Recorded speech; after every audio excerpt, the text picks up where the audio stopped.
Hey, and we are live. Welcome to Bout That Life podcast. If you're here and you're checking us out on YouTube, I appreciate it. Thanks for taking the time to come check it out. I appreciate for sure big time the subscribers who've been rocking with me for a while now. If you're here and you're new, do the HBO special, help a brother out. Hit that follow, hit that bell. All notifications and everything will be right there. Got a great guest for you guys today, so please check me out.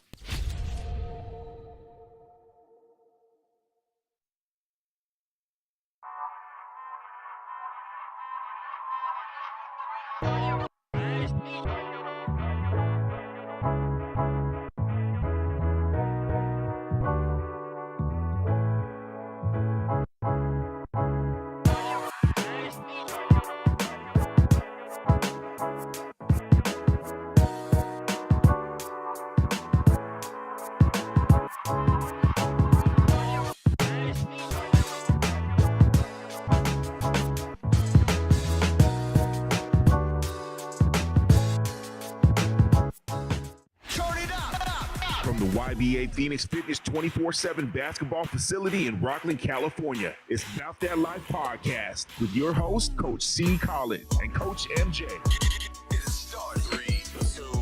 Let's go. Hey, welcome to About That Life podcast. I'm Coach C.Collins. Coach MJ couldn't be here today, but he's always here in spirit as usual. So again, I got another good show coming for you guys. Got a guest that I've been trying to get on for a while. But before we get to that, I'm going to do my quick shout out to my sponsors. And also, again, if you're checking out out on the audio side, hit that follow, hit that like, hit that subscribe. If you want to check out the YouTube, it's always out there as well. But first, shout out to my first sponsor, Hardwood Palace. If you're looking for AAU tournaments, if you're looking for rec level, AAU level, please go check them out. Tell Grant or Steve, Coach C.Collins sent you, and they'll hook you up and help you out. And also, shout out to Dr. Dish, best shooting machine on the market. Why? Because they sponsor me, so they're the best shooting machine on the market. So please go ahead if you are looking for a machine for your kid or your program, tell them About That Life podcast sent you, and they will hook you up with a discount. So please go check them out when you get a chance. Now, with all that out the way, let me get to my guest. This brother, I've personally have seen him and watched him from afar for years. When I was a young guy, young coach stepping into AAU, and he's accomplished quite a bit, and I'll let him, give you guys his story. I've researched his story, so we'll get to all that in a second. But he's done a lot to help the women's basketball community, and I'm big on trying to showcase and put more light out there on women's basketball in general, right? Especially, we're kind of in a good renaissance right now with what Angel Reese and the college scene has done for women's basketball. I mean, you got college girls out there making $1 million now, so shout out to them and everything they're doing. But a lot of people don't know all the people that put in the work on the grassroots level. They really don't. And, overall, if you've been rocking with me, this is what, episode, I think like 70 now. I've been a big proponent on trying to get the people out there that are doing the work, a voice and some light shined on the work they're doing. Right, wrong, or indifferent, whether you like it, hate it, or whatever. These are the people that are helping influence the generation and the next generation and the next generation of basketball. So with all that being said, let me introduce my guest, Sean Chambers. How you doing, brother? This is good. Thanks, man. Appreciate All right. it. I try. This is good, man. So before we get into the AAU side of everything, what I typically try to do, always open the platform up to my guests. You can do a quick summary of who you are, your basketball background, your AAU, all that stuff. Let the guests know who you are. You know what I mean? Okay. For those who don't know, my name is Sean Chambers. I am a true Sacramento grassroots guy through and through. Meaning that I grew up in high school here in Sacramento, went to elementary school, junior high school. My first experience really, when I start thinking about basketball, we used to, my mom, I'll even back up. A little bit of my grassroots. I grew up originally living in Meadowview area. So, Okay. the Meadowview area, Yeah. the community there is what it is. Right. And then by some family situation, we end up moving to Oak Park. So being a kid that had to maneuver going from Meadowview Right. To Oak then Park, yeah. to Oak Park, that Right. was a whole different animal. And when I was in Oak Park, I was a baseball guy. Then you had to learn how to maneuver in Oak Park after living in Meadowview. And then after living in Oak Park for about, I think we were there for 3 to 4 years, family dynamics happened again. And then all of a sudden we're in North Highlands. So now I'm an Oak Park kid You in all the rough places. to North Highlands in middle school. So my first touch and love for basketball actually originally started in Oak Park. I was in a middle school out there, and I tried out, and I actually did not make the team as a 7th grader, but it's not one of those crazy stories like I got cut. I was an alternate, but the thing was, back then we had 7th, 8th, and 9th graders at Peter Lassen Middle School all had to be on the same team. There wasn't a team for 7th and 8th graders and a 9th grade team. Right. Back then, 9th graders were still at the middle school. So Okay. it wasn't one of those crazy stories like, oh man, I got cut and I was no good. I was just really, it was the numbers game. Right. The 9th graders were really the main guys, and the 8th graders and a few 7th graders. At that time, my mom, we had a set family dynamics. We moved to North Highlands, got the Don Julio Middle School, which is connected to Highlands High School. Mm-hmm. Got the Don Julio, literally got there a week before they had their tryouts when we moved in there, and they had a 7th and 8th grade team and a 9th grade team. So I instantly made the team, was solid, great friends. Some of my best friends still today, Mike Bradley, who's assistant coach at Sheldon High School, was on my team, and some other guys like Earl Gamble and some big-time kids. My middle school team was actually pretty amazing. If you know anybody that's any old heads out there in Sacramento, I had a middle school team of my teammates was a guy named Mark Shelby, went on to play at Cal Poly Star.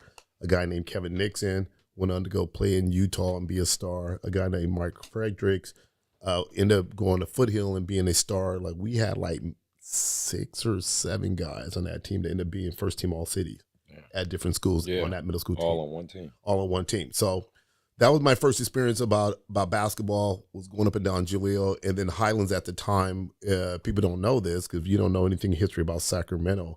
North Highland was one of the most mecca sports high school in all of the city.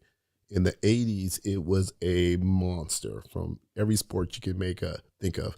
From football, basketball was a monster. And if you can play basketball at Highlands High School, you had to be legit. Yeah. And I mean legit. It was no freshmen playing or sophomore playing varsity. It was just JV and varsity. Varsity. That's how it was when I was in high school. I grew up in Oakland, but I went to Oakland Tech, and that's exactly how it was.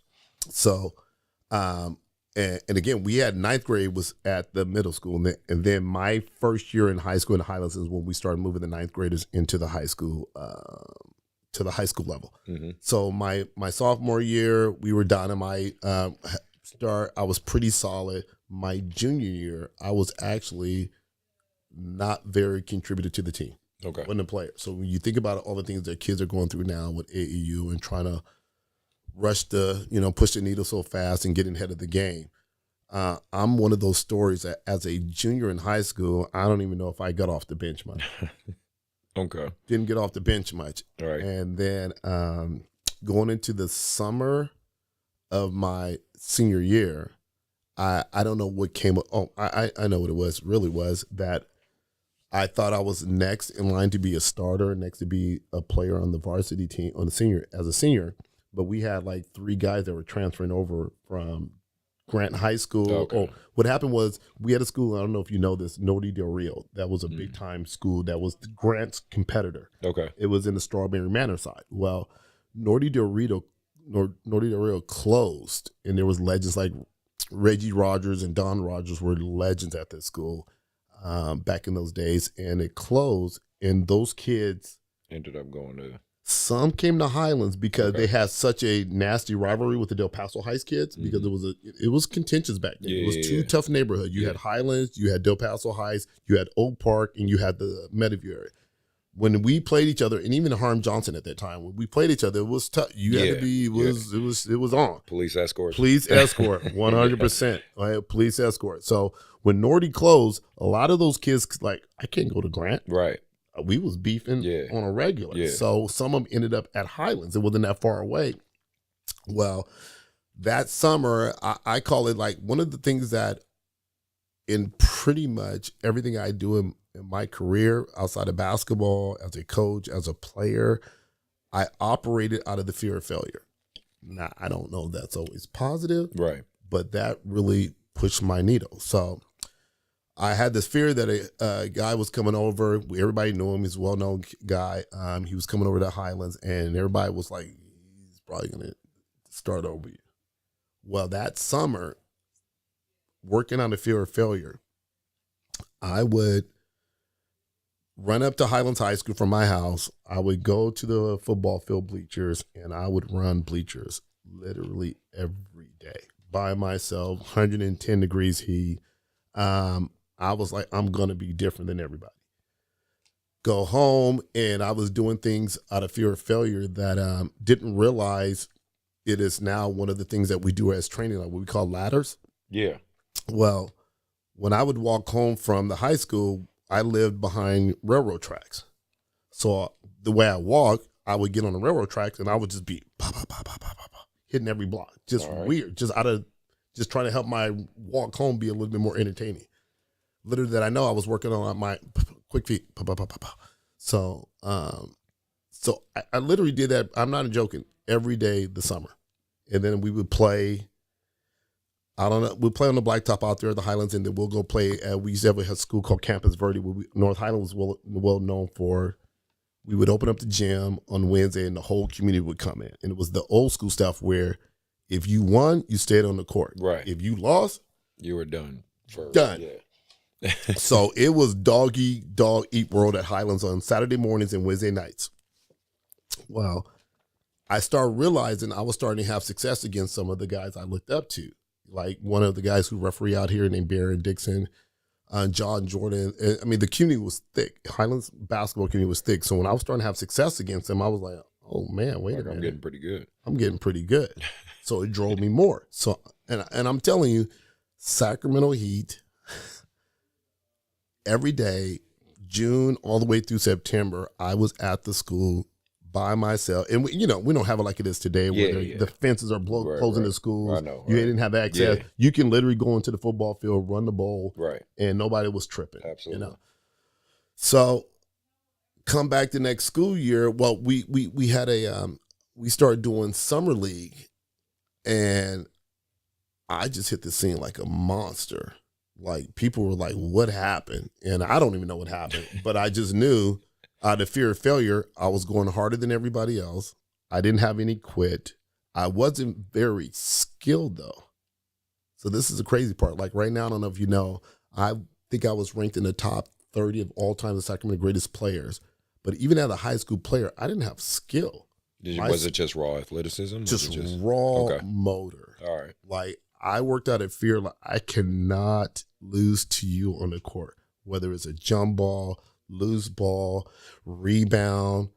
I don't care who it is. And it was like to the point, like at times my teammates would be upset with me because when they're trying to go easy, there was no easy in me. So you're like 0 to 100. Just didn't have 90. I didn't have 85. I didn't have 70. It was 110.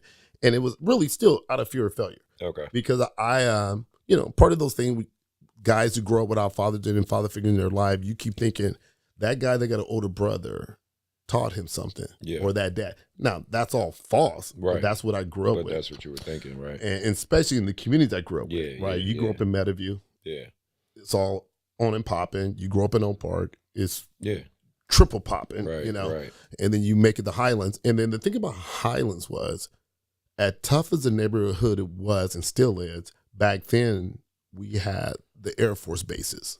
Mm-hmm.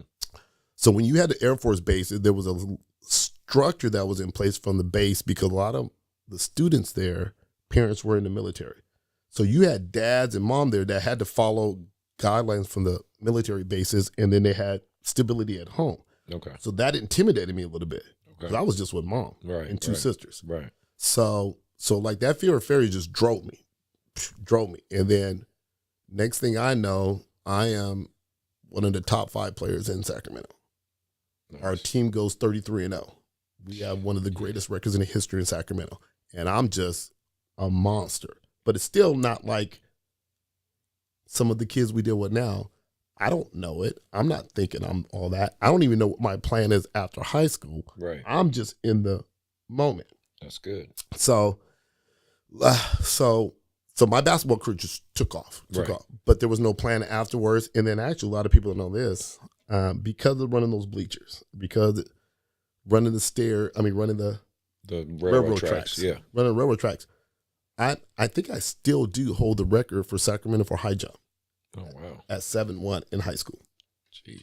So I ended up being a high jumper, and I had 0 skill level. I was saying no form? Nope, 0. Just jump over. I know I had athletes like that at JC. Yeah, so I get it. Yeah, so I had 0 form, zero skill level. My boy Mike Bradley, the assistant coach at Sheldon High School, he was my best friend.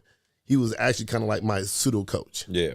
His coaching style was like, man, you suck. you barely over the bar this high. Like, but I jump a bar, let's say 6'6" or 6'5", and he's like, you barely over the bar like this. You terrible. You don't represent Highlands. So it you kept don't challenging represent. you. It kept pushing you. Okay. And I'm over the bar really this high, though. Yeah, yeah. And I'm like, what? Man, I felt like I was up there. I felt I was really up there. So I'm like, okay, put the bar at 6'8". Go 6'8". And I was literally back then, it was crazy. I would take like 1, 2, 3 step, jump over the bar. And like, hate to say it, but like all the guys that were out there doing all the traditional tape and ropes, white guys out there like, what is this? Just running. And I'm just, boom, and I'm out. So because of that, all that was, again, I was doing jumping just out of fun, and I took 3rd place in the state my senior in high school. Then now going back to basketball, I didn't have a plan. Okay. Like we weren't in the the era we're in now where, okay, what are you going to do? Like, who's getting you recruited? Who's getting your name out there? Mm-hmm. Who's putting game film out there? And we were the best team in the city, one of the top ranked teams in the state of California. The only offers I had coming out of high school was San Francisco State, Chico, and I think maybe Sonoma State. Okay. So what happened was that summer we took my Coach Montrose, God rest his soul, he passed away a while back. He took all of us, the Highlands kids, decided like, I'm gonna do something different with this group because they seem to be different. He took us to San Luis Obispo to a Cuesta basketball camp in the summer. We go out there, and basketball is really huge in the Central Coast. I don't know if you know that, but like Mission High School and all that was absolutely. St. Joseph's. Yeah, St. Joseph. Yeah, that's Jason Kidd's school. Yeah, I know that. So it's big. Basketball is big in Central Coast. People don't realize that if you're not there. We go out there to a camp where we literally we sleep in the weight room. So we couldn't do dorms. So our coach take us, like, we got sleeping bag. We take 7, 8 guys there. We go to this camp, and there's some high major basketball teams there that all meet in the Central Coast at Cuesta College, and we smoke everybody. Nice. And I'm just raising the bar up here, and people are just going wild. My skill level, and again, my motor, my drive. Well, after my senior year in high school, I didn't get recruited by a whole lot, but the coach at Cuesta remembered me. Mm-hmm.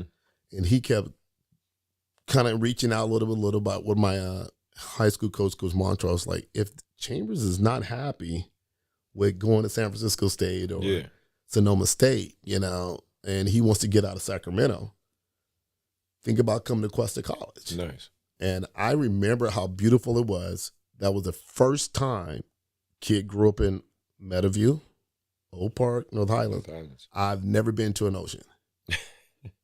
That is funny. Yeah, that's true. I've never been to an ocean. I've never been out of those communities. Right. And it's like full circle. I'm a school administrator now, and I know my students I deal with, they never make it out of Meadowview. They never make it out of South Sac. This is their world. I was that guy. Mm-hmm.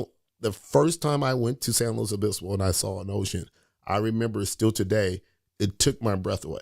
Yeah. Like when you go around the Pismo Beach bend, and I was like, what is this? Exactly. And the culture's different. And the feel, the vibe, the quietness, the smell of the air, you don't hear sirens, you don't hear helicopters. Right. It was different. So when Coach Hansen, he was the head coach at Cuesta College for like 30, 40 years. Old school guy, one of those old school white guys, with all he lived and did was drink and sleep basketball. Got me to come out there. I go out there, and and again, back in the 80s, you thought like when you were leaving North Highlands, Sacramento, going out to San Luis Obispo to go to college, to junior. It was a junior college now, right? Cuesta. You thought like you may not see everybody for the rest of your life. It was such my mom, my sister, we were all crying. Right. I'm like, you think you really leaving? You really leaving forever.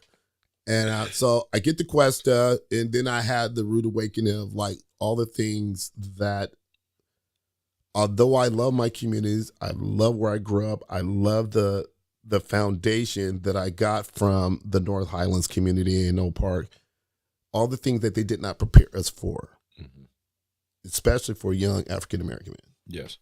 So I get out to Cuesta, and although it was a junior college, we lived in a dormitory complex that was mixed with Cal Poly students. So you do your student orientation, you get there, you're in the dorms, and I'm one of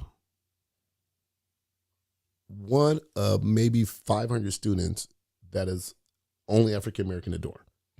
So I'm like, okay, this is awkward coming from those communities I came from. Yeah, culture shock.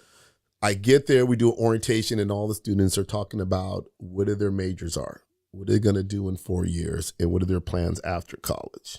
And I was never felt so like I didn't fit out of place or incompetent in my life to hear people like, I'm going to be a history major. I'm going to be a computer technology. And you're just trying to figure out like, I'm going to be a civil engineer. Right. And I'm like, what the hell is that? And I'm in the back of the room like, don't come to me. Don't come to me, right? And I was like, they coming to me. I'm like, I'm social science. Yeah. What are you going to do? I'm going to do social science. I don't know. That's what they told me.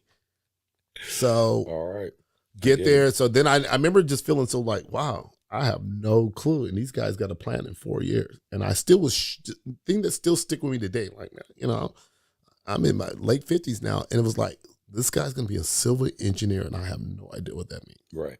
I have no idea what that means, and I still just shook me in when I was back then in the dorms. Well, obviously, it took a while for me to get adjusted there. It took a while for me to be like the first African-American friend of a lot of students there. Yeah. And we still have that here. Yeah. Like, so I remember there were kids that were from Oak Ridge High School. I'm like, yeah, or El Camino. I'm like, man, I know where El Camino is. Right.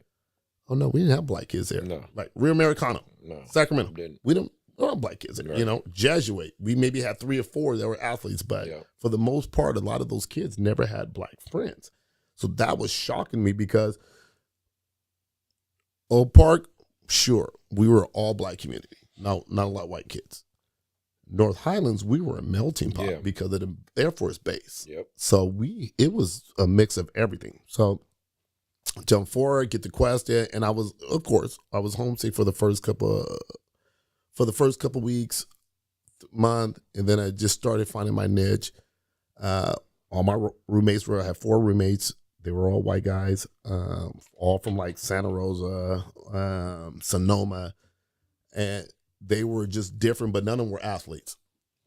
So things were rough at first because I was just trying to find my niche there. Yeah. But what I did, again, the fear of failure, what I did not want to do, what happened to a lot of kids in Sacramento and Oak Park, they came back home.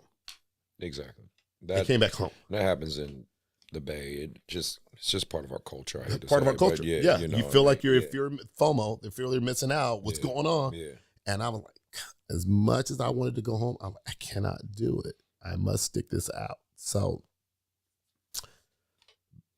finally, basketball training started happening at Cuesta, and then you got to really get after it. Right. So people were just, minds were blown because what I was able to do, I was a small forward. I was playing like the forward position in high school. You know, you're 6'2" athlete. Right. That's what you do in high school. I got to Cuesta, and I was able to start branching out my game. Like, I want to be a guard. Right. I want to be able to handle the ball and mix it up. Now, I still couldn't shoot the ball for a lick, but I can score. Right. So I had the ability to score off the dribble. I had the ability to score like mid-range, short range, whatever have you not. So because I was at Cuesta, they knew of me, but they didn't know me. Right. I didn't have to be stuck in this box, like, because there were schools like AR, Sac City. Mm-hmm. They were trying to get me to stay home and stay here. But I remember guys being stuck in the box because that's what they did in high school. That's what they're going to do with you here, right? So I'm not doing that. So I got out there, and I literally have to every day fear of failure. I got crazy stories, man. I mean, you talking about about that life? Like literally, I was built different, man. You know, I was different. I've trust me, I've researched and I've heard. I was different. So you got the training. I got all these guys from all these different schools, and as you know, like junior college kind of can be tricky. Junior college tries to play your sophomores first and let the freshmen develop so they can keep that pipeline. So you keep your numbers. Right. And I was like, I got to start. Okay.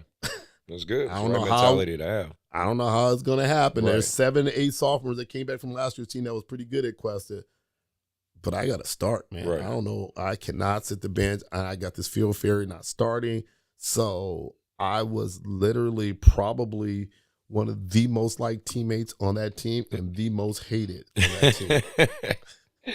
Okay, I can see that. The most hated.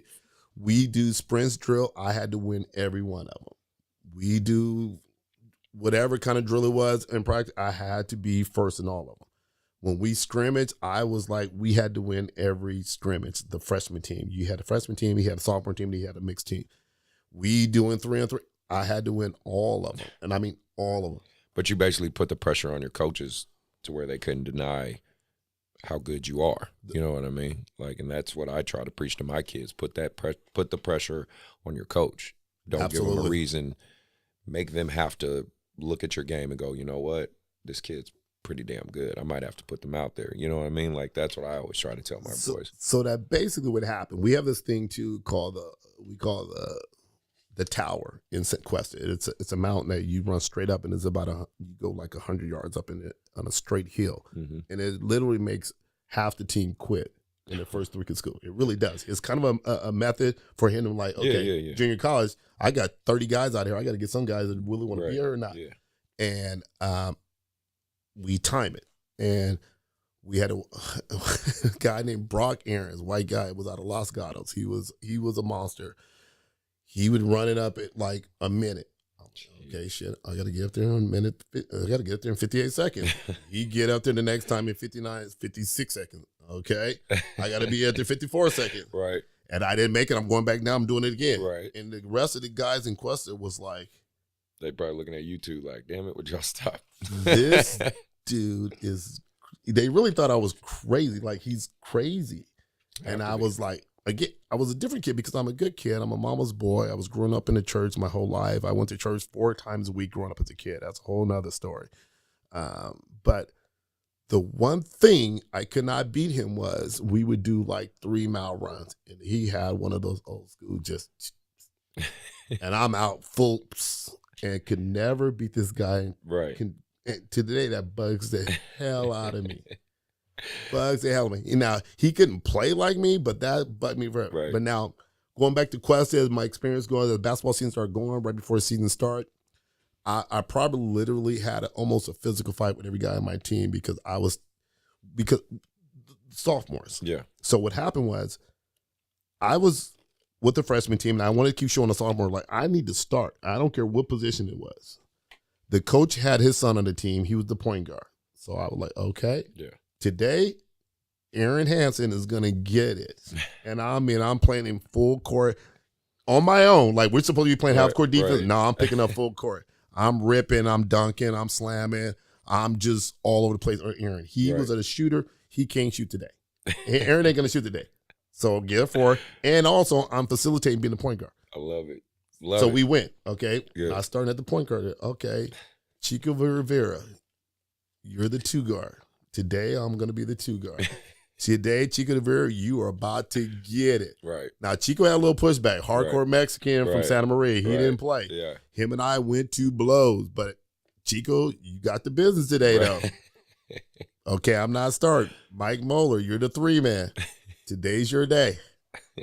And I went down the list with Mike Moeller, Brian Brackens, and Greg Garcia. Those are my, that's funny. I can remember these names right now. These are my teammates. You sound like Kobe when he said he had his hit list. Remember when he was talking to that? Absolutely. He was like, I have my hit list. Absolutely. These are the top 30 guys, and I scouted them out and knew what that sounds. So you did. Those were the starters, and I went through, okay, today I'm going to be the 5-man now. Greg, you about to get it. So I went through every starting 5 for a week, and I wasn't starting. I was like, okay, y'all tripping. So I would coach, and coach was trying to like, well, this is funny because my coach used to pick me up every day for school from the dorm. He would get me right home, and he was like, Sean, you're going to get there. You just got to be patient. And I'm like, Coach, what do I got to do, man? Season's around the corner. Right. And then I remember the last scrimmage before we start season, we have a scrimmage, and it's all the sophomore games against the freshmen, and we just put on a show. And I'm just leading, and I'm telling guys what to do, and I'm motivating them. Not only that, I'm empowering my teammates. I'm letting them know, like, you can make this shot. You can do that. And when they missed it, I was cleaning it up for them. Right. When we beat the sophomores, and then it would turn into a nasty brawl because we're up by 10 with 2 minutes left. Stall. I'm stalling. The coach is like, what is this guy doing? I'm like, stall. 4 quarters. I'm setting up, and the sophomores are like, what? He can't do that? I'm like, why not? Chico and I get into a fight after we stall, and I'm yelling, run out the gym like we won a national championship. And literally after that practice, Coach Hansen brings us all together and like, okay, guys, I know what I've been dealing with. you guys know, the tradition, but Sean's out here killing. He's different. He works different. And we went on and had the best record in the history of Cuesta College. We went 27-3 or something like that. I was first team All-State, league MVP as a freshman. Never happened before. Having the time of my life, and San Luis Obispo community accepted me like a firestorm. Like people coming to the Cuesta games like they never had before. And it was just an amazing place to start growing up, starting to, as a young man growing up, and then, and then enjoying college life. As you start to become an athlete and a successful athlete, doors open. Of course. And my best friend today, Thomas Keelan, was my roommate, and we just became like brothers here. And so my sophomore year, I lead the state in California in scoring, like second or third in rebounding. I'm averaging something like 26, 27 points a game as a sophomore in Cuesta College. I never thought about leaving my freshman year. Mm-hmm. My goal was to go back. What I ended up doing was some of my boys that were at San Juan High School, some of them were at Highlands, and one of the guys from Cordova. I ended up getting them to come to nice. We had about maybe 20 kids from North Highlands community to come to Cuesta College the next year. That's cool. That just opened up their world. Like, man, this is But you opened that door. Open the door to 20 different kids from the North Highlands community that ended up coming to San Luis Obispo because I opened up that door, and they were like, wow, they saw my success. They saw what was going on, and that's gotta be good. And how the community accepted us. And it was just, these guys' lives were changed because of that. Mm-hmm. So after maybe halfway through my sophomore year at Cuesta, I'm on every parade, all this just blowing up. And I don't really have a jump shot.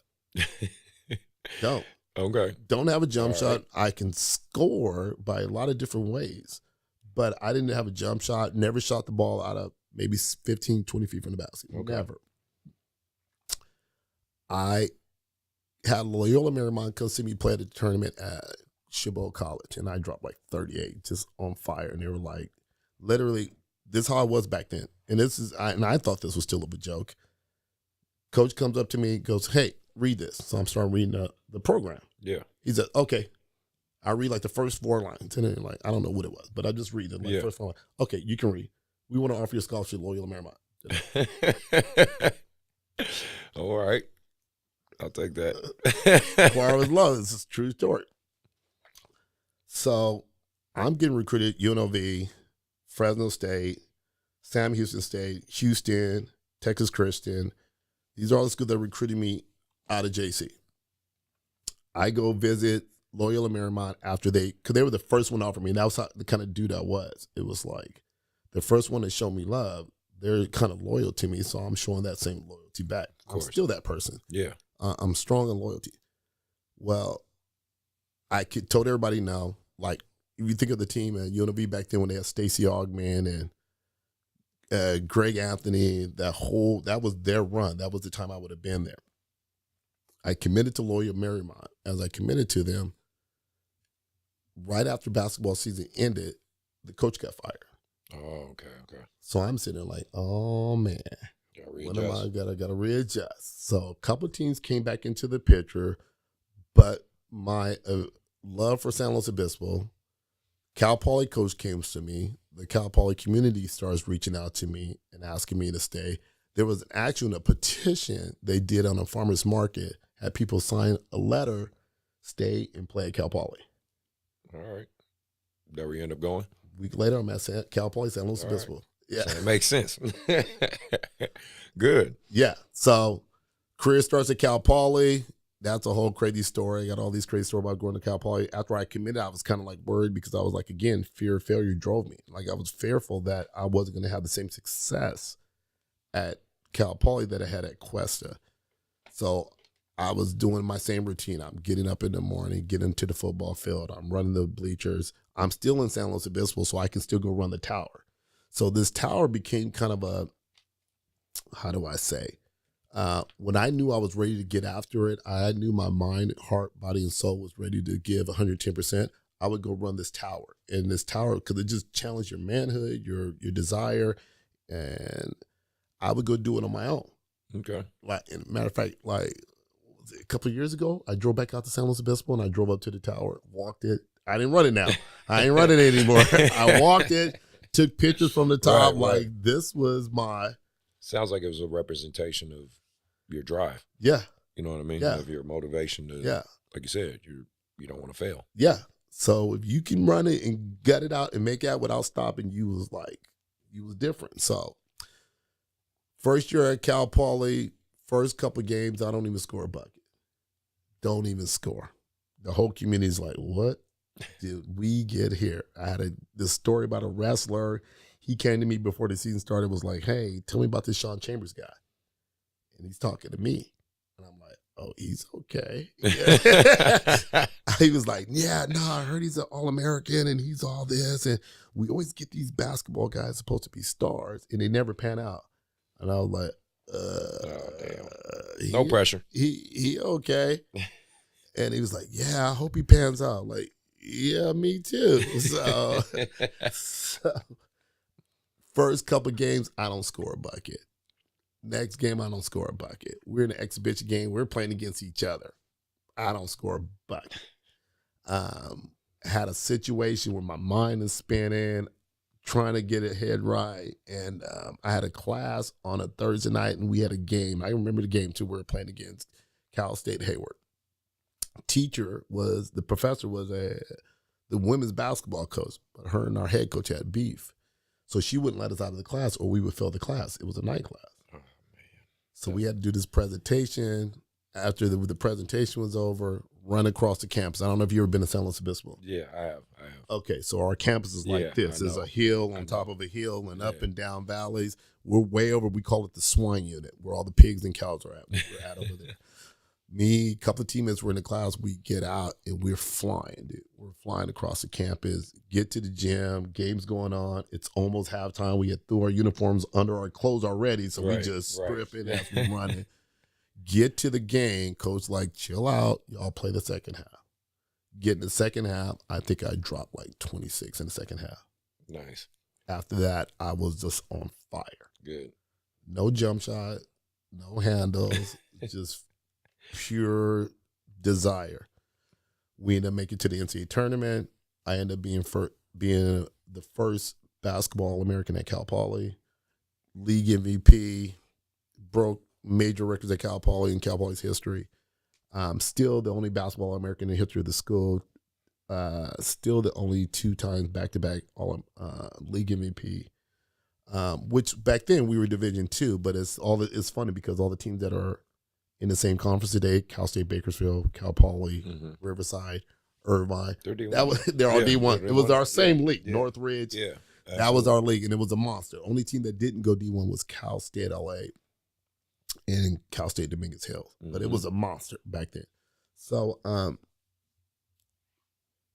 next year, same thing, league MVP took off. So just like my high school career, I didn't have a plan.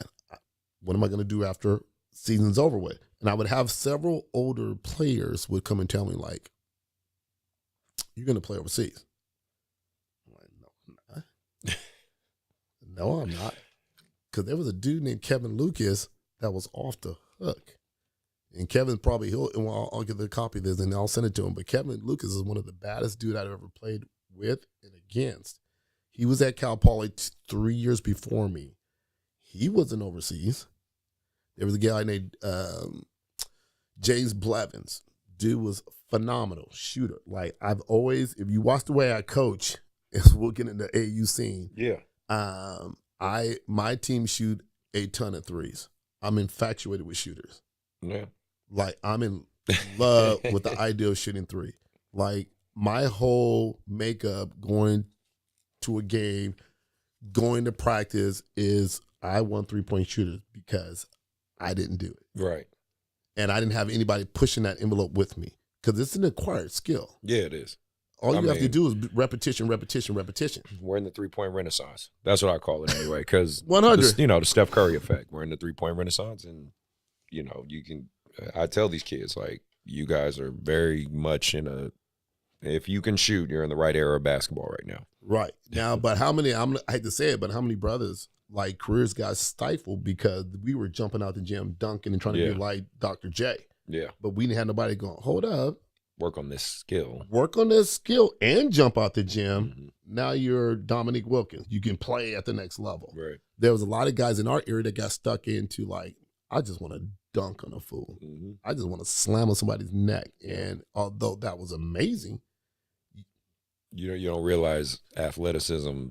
It fades. It fades. But in all reality, as much as we go crazy for a dunk in a high school game, and you go watch the high school game, or even at the university level, you're talking about maybe 4 or 5 a game, if possible. Yeah. That's high. Yeah, that's a high number. Right. But I can shoot a jump shot all day long if you work at it. Exactly. Right. So a lot of our game got stifled that way.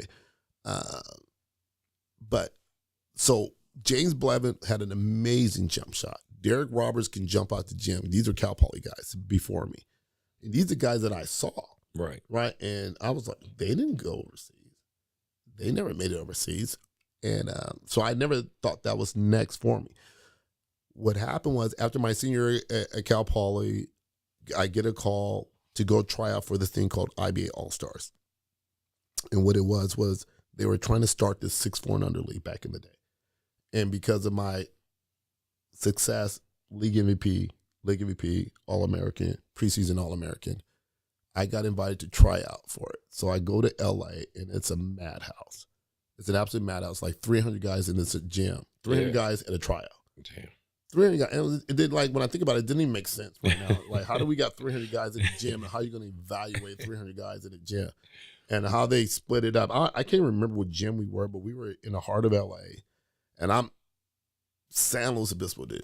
So one thing San Luis Obispo took from me a little bit was, like, people knew Oak Park, people knew Meadowview, people knew Laurel Highland. Now I'm in San Luis Obispo, the most whitest community, the most kindest, loving people in the world.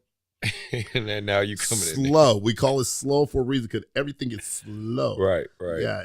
People ain't pushing buttons too much. No. I was different. That's why people looked at me crazy, because I was coming in like, by all means necessary, you are all going to get it.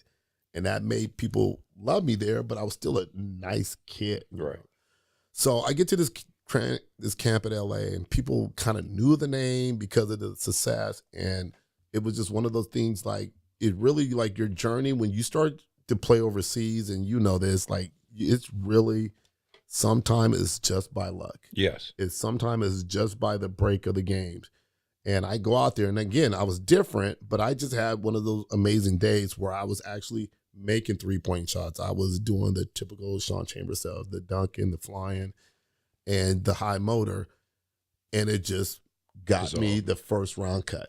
So I made it to the cut. Then we had a final cut at like for Fresno, another 30 guys there. And again, it was not one of those luck of the draw where everything just fell into place. So I made the final cut. And so what happened was we took these 15 guys called the IBA All-Stars, and we went to Hong Kong, Japan, Korea, then Philippines. Didn't know anything about these, right? The only further thing I have done now at this point, not only being out of Sacramento, I only knew San Luis Obispo and then the teams that were in our league. So I still haven't really left the state of California. Right. Never. Now you're leaving the country. Leaving the country. So get to Japan, like, wow, amazing. Never in my wildest dream, a kid from North Highlands in Oak Park, think I'm going to be in Japan. Amazing. Crazy. 3 days later, we're in Seoul, Korea, right before the Seoul, Korea Olympics back in '88. And amazing. And we actually, kind of funny though, we actually stayed in the YMCA like dormitories. It was kind of wild, but it was cool though. Yeah. We didn't mind. It was cool because it was such a great experience. We got to experience the Korean basketball culture, and they were really like the game, but there was kind of a different vibe to it. Then 2 days later, we're in Manila, Philippines. Never in my wildest dream have I ever thought about being in Manila, Philippines, or even visiting the country of the Philippines, or even how to get there. Right. So we get to the Philippines, and it's just a basketball madhouse. And speaking on that, just because I'm thinking about it, I'm just writing the question down because you said that. Like, the Philippines, they love basketball. They love it. And it's a religion. Because I've had so many of my friends that, you know, that I grew up with play out there and things like that. So kind of your perspective watching how the overseas game has evolved, you know, that what's your take on that? I mean, is it just, you know, do you think it's just kind of the love of the sport, a combination of, you know, just something universal about it? Like, why do you think the Philippines, why did basketball just gravitate to them so much? I'm going to first and foremost say there's such an admiration for the African-American community by the Filipinos. Okay. Hands down. Cool. And then when you start looking at sports and the way and the style we play the game, you turn on the TV and watch a Filipino game, it is a absolute mimic of the African-American style play a game. Okay. They have a love for our music, our culture, our dance, and the way that when our people are right, when our people respect our elders and our people, the way we used to grow up like, that is the Philippine culture. There's such a hierarchy and respect for everybody in the family. So, you know, back when we had the big mamas and grandma and we all had all that, they love that. All right. Makes sense. They love that. And I can speak on that for factual because I am truly part of the Filipino culture as well now. Right. You know, I've been there since I was 24, so that's over half my life. Yeah. So they love the game of basketball. Now, also like them, we grew up with not having a lot. Right. It's the cheapest sport to play. Yes. You just need a basketball and a hoop. Yeah.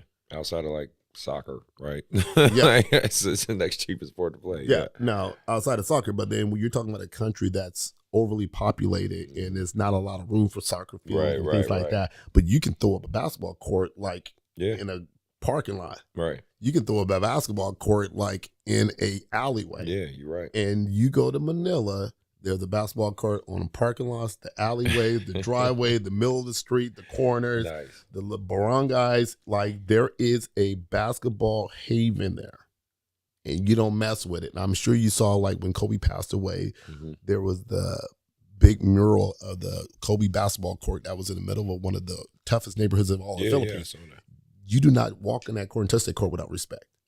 That's how they get down. I like that. So I get to the Philippines, and I'm playing with the IB All-Star, having some success. And the other part about it, it's such a, back then when I was there, it was a truly, truly a third world country. Yeah. Extremely poor country, and the haves had all of it. The rich had all the country. But the working people work hard. Yeah. I mean, they work hard. That's all my game was. So my fact that I was a hard worker, right, and the way that I it played, just helped you. It resonated with them. I wasn't very egotistical. I didn't do all the fancy stuff. I didn't do the soft stuff. I didn't just sit down and shoot jump shots. Like, I'm like the Dennis Rodman version of the Philippines. Although they call me the Michael Jordan. I didn't have Michael Jordan skills. They call me the Michael Jordan of the Philippines, but I was in the bleachers. I'm in the stands. Right. And the unique part about my career in the Philippines was that, again, I grew up in Oak Park. I grew up a poor kid. Right? I grew up in Oak Park, man. I grew up as a single mom, raised all of us. I would go sit up in the bleachers with the regular people. Right. Here's everybody on the floor. When I'm out there just watching a game or scouting a game, I will go sit up in the top bleachers with the regular folks, and that made them lose their mind. But they didn't understand. I felt most comfortable with people that had some kind of a struggle. Right. The people sitting on the floor, the people that own all the businesses and all the rich people in the Philippines, I've learned how to mingle with them. I learned how to get there eventually, but you feel at home with the But that my status or my celebrity status in the Philippines was because I was the guy that would go sit up in the top bleachers and watch a game with the regular folks, and they would just like lose their mind. Like, how is this happening? They would lose their happening. So I get there, and you probably don't know a guy named Billy Ray Bates. So when I got there in the late 80s, Billy Ray Bates was literally called the Black Superman. You should look it up. It's wild. Billy Ray Bates was an NBA guy with the Portland Trail Blazers, got himself in trouble with drugs, and go over Manila, and he's just a fan sensation because he was such a flamboyant player. What's his name again? Billy Ray Bates. Okay. Legend. And he was a legend in the NBA. And I forget one of the playoff series with the Portland Trail Blazers, he ended up coming like out of the CB or something like that, being their best player with Bill Walton and them. He was a monster. Nice. He was a man-child, but he couldn't keep himself clean. So he's such a legend in the Philippines. Where my first claim to fame in the Philippines was there was a thing, the dunk contest. So Billy is a legend in the Philippines. They called him the Black Superman. I'm starting to get a little bit of my North Highland Bruce back. I don't care about no Black Superman. What are you talking about, man? I'm 6'2", and I'm jumping from the free throw line. I ain't scared of nobody. And I'm being a little bit brash, and it got wind by it because little did I know, I'm having this conversation with friends, and people keep asking me, what do you, like the Filipinos, not my teammates that I played with. It was a great group of guys I went over there with. But the Filipinos were like, what are you going to do? It's the Black Superman.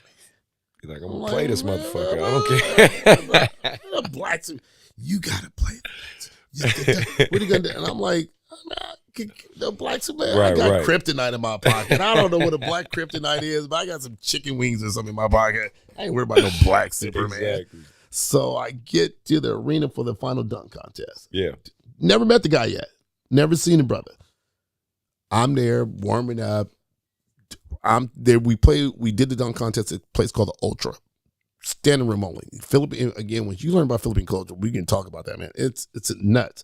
Standing room only, can't even get in the gym. It's people everywhere, wall on top of each other. And it's all the celebrities are there. They're celebrities. They're big time people. Right. All the politicians, all the big who's who of who of the Philippines.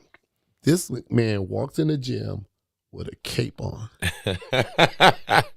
with a Superman boom on his chest. This is also on YouTube. Sean Chambers dunk contest. You can look it up. All right. Billy Ray Bates walks in with a cape. The whole arena erupts. What are you thinking in that moment? I'm like, what the hell is going on here? You got, like, this is insanity. Right. And then at first thing you think, like, okay, because I think when we won, I won $25,000. Nice. Back then, that was nice, right? Yeah. He walks in, the crowd stands up, goes crazy. Like the whole, and people still talk to this day, going down. This dude do a random dunk, get 50. I'm flying over 3 dives, get 50. I'm doing a 360 jumping over people before we were jumping over people. Yeah. 50 points. He does a basic dunk, 50. So I'm like, wait, there you go, right? Anyway, and I'm doing just these insane dunks that I've never really done in my life. Right. I had it. This is funny. I think his brother passed away. Actually, it's kind of sad. We had a guy on my team named Billy Ray Crockett. He was a little point guard from Texas or something like that. He was a stud baller. Like he was one of those just kind of like Rondo. He was like that. He didn't score a lot, but he would just facilitate. So you just keep running, he's gonna find you. So he was making me look good out there. Right. So I was going to him. What do we do now, man? What do we do? So he was coming up with all the ideas. I ended up giving the guy $5,000 for it. That's nice. That's what's up. He was coming up like, let's do this. Yeah. Let's do this. You should Google it. You can find the dunks. And he's sitting on one of the guys' back, like over there, and I jump over, boom, pow, 50. Billy Ray base. So we go 50, go into our fourth dunk, die off. I had to do like I said, when I jump from the free throw line, jump over these two guys, boom, get 50. He goes, does a random dunk, misses it. He misses his dunk. So I win the dunk contest. Instantly, I became one of the biggest stars in the Philippines. Did Billy talk to you afterward? No, No, but that's a funny story. That's a funny story because about last time I was in the Philippines, not 2019 before COVID hit, I think it's 2017. Yeah, I was flying back and he's actually in the airport when I was leaving. Oh, wow. And I saw him. He don't recognize me, but I'm going to my soul. I'm going, I know that's him. I know that's him. And I go say, hey, brother. I go, are you Billy Ray Bass? And he goes, yeah. I go, I don't know if you remember me. I'm Sean Chambers. He goes, you stole my money. I stole your money. Brother, you shouldn't have never got a 50 on that one dunk. You shouldn't have got a point. That's funny, man. He was like, but he remembered it. But the sad part about it, though, for Billy was they gave him a chance to come back to the Philippines to try to help him get his life back together. Yeah. He got in trouble over there, did some nonsense, got himself caught up. So he was actually at that point getting deported out of the country. And I was just coming back working with my team. So that's another story. So the team that I played for, Alaska Aces, they continued to show me an amazing, incredible love after my retirement and had me keep coming back and being a consultant for the team. Kept me on the payroll. Make sure I stayed connected. Make sure my family was connected with the team and the team owner. Just 3 weeks ago, we were at the USC game. My team owner, Mr. Wilfred Uitensu, is an amazing guy, amazing family guy. He still allows my family to go see a football game. If you follow me on social media, we're at the USC game. My son got to hang out with Vanessa Bryant. Nice. And that's my team owner, and he owns this huge box at the USC, and he every year go catch a game. So that was the love. So they were trying to give Billy a chance to get his life back together over there, and so he was getting deported. So after the dunk contest, trying to get forward to my career in the Philippines, the next day I go out in the street, me, Billy Ray, we walk around. We can't wait to get our money. You know, of course, yeah. What am I, 21 years old? I'm about to get 25 G in my pocket out of college. I've been a college kid my whole life. I'm about to, man, where do we sign this check? Because it was in peso. We're trying to I got a big old check. So we're walking the neighborhood, and the first time I realized the craziness, again, of Filipino basketball, we were at the Ultra. It was fun. That's where the fans are. We go to a little neighborhood 7-Eleven and Dunkin' Donuts. We go there, and it's around the corner from the hotel. It took about maybe 3 or 4 kids, little street kids, recognize us. We go in the store. We come back out the store. The whole neighborhood's outside. It's about 1,000 people, and I kid you not, 1,000 people in the street because everybody watches the games. Yeah. Everybody watches the dunk contest. Everybody has a team. If they're not at the game, they're watching the game. Right. When I was playing my career in the Philippines, I believe they said like the viewing TV audience of every game was about 80 to 90% of the TV audience. Wow. If you were not at the game, you were watching the game. So when this happened, when I beat Billy Ray Bass, the level of stardom just went like that, like fire. So I'm walking out we're trying to make our way through the hotel, and it's not crazy, but the crowd.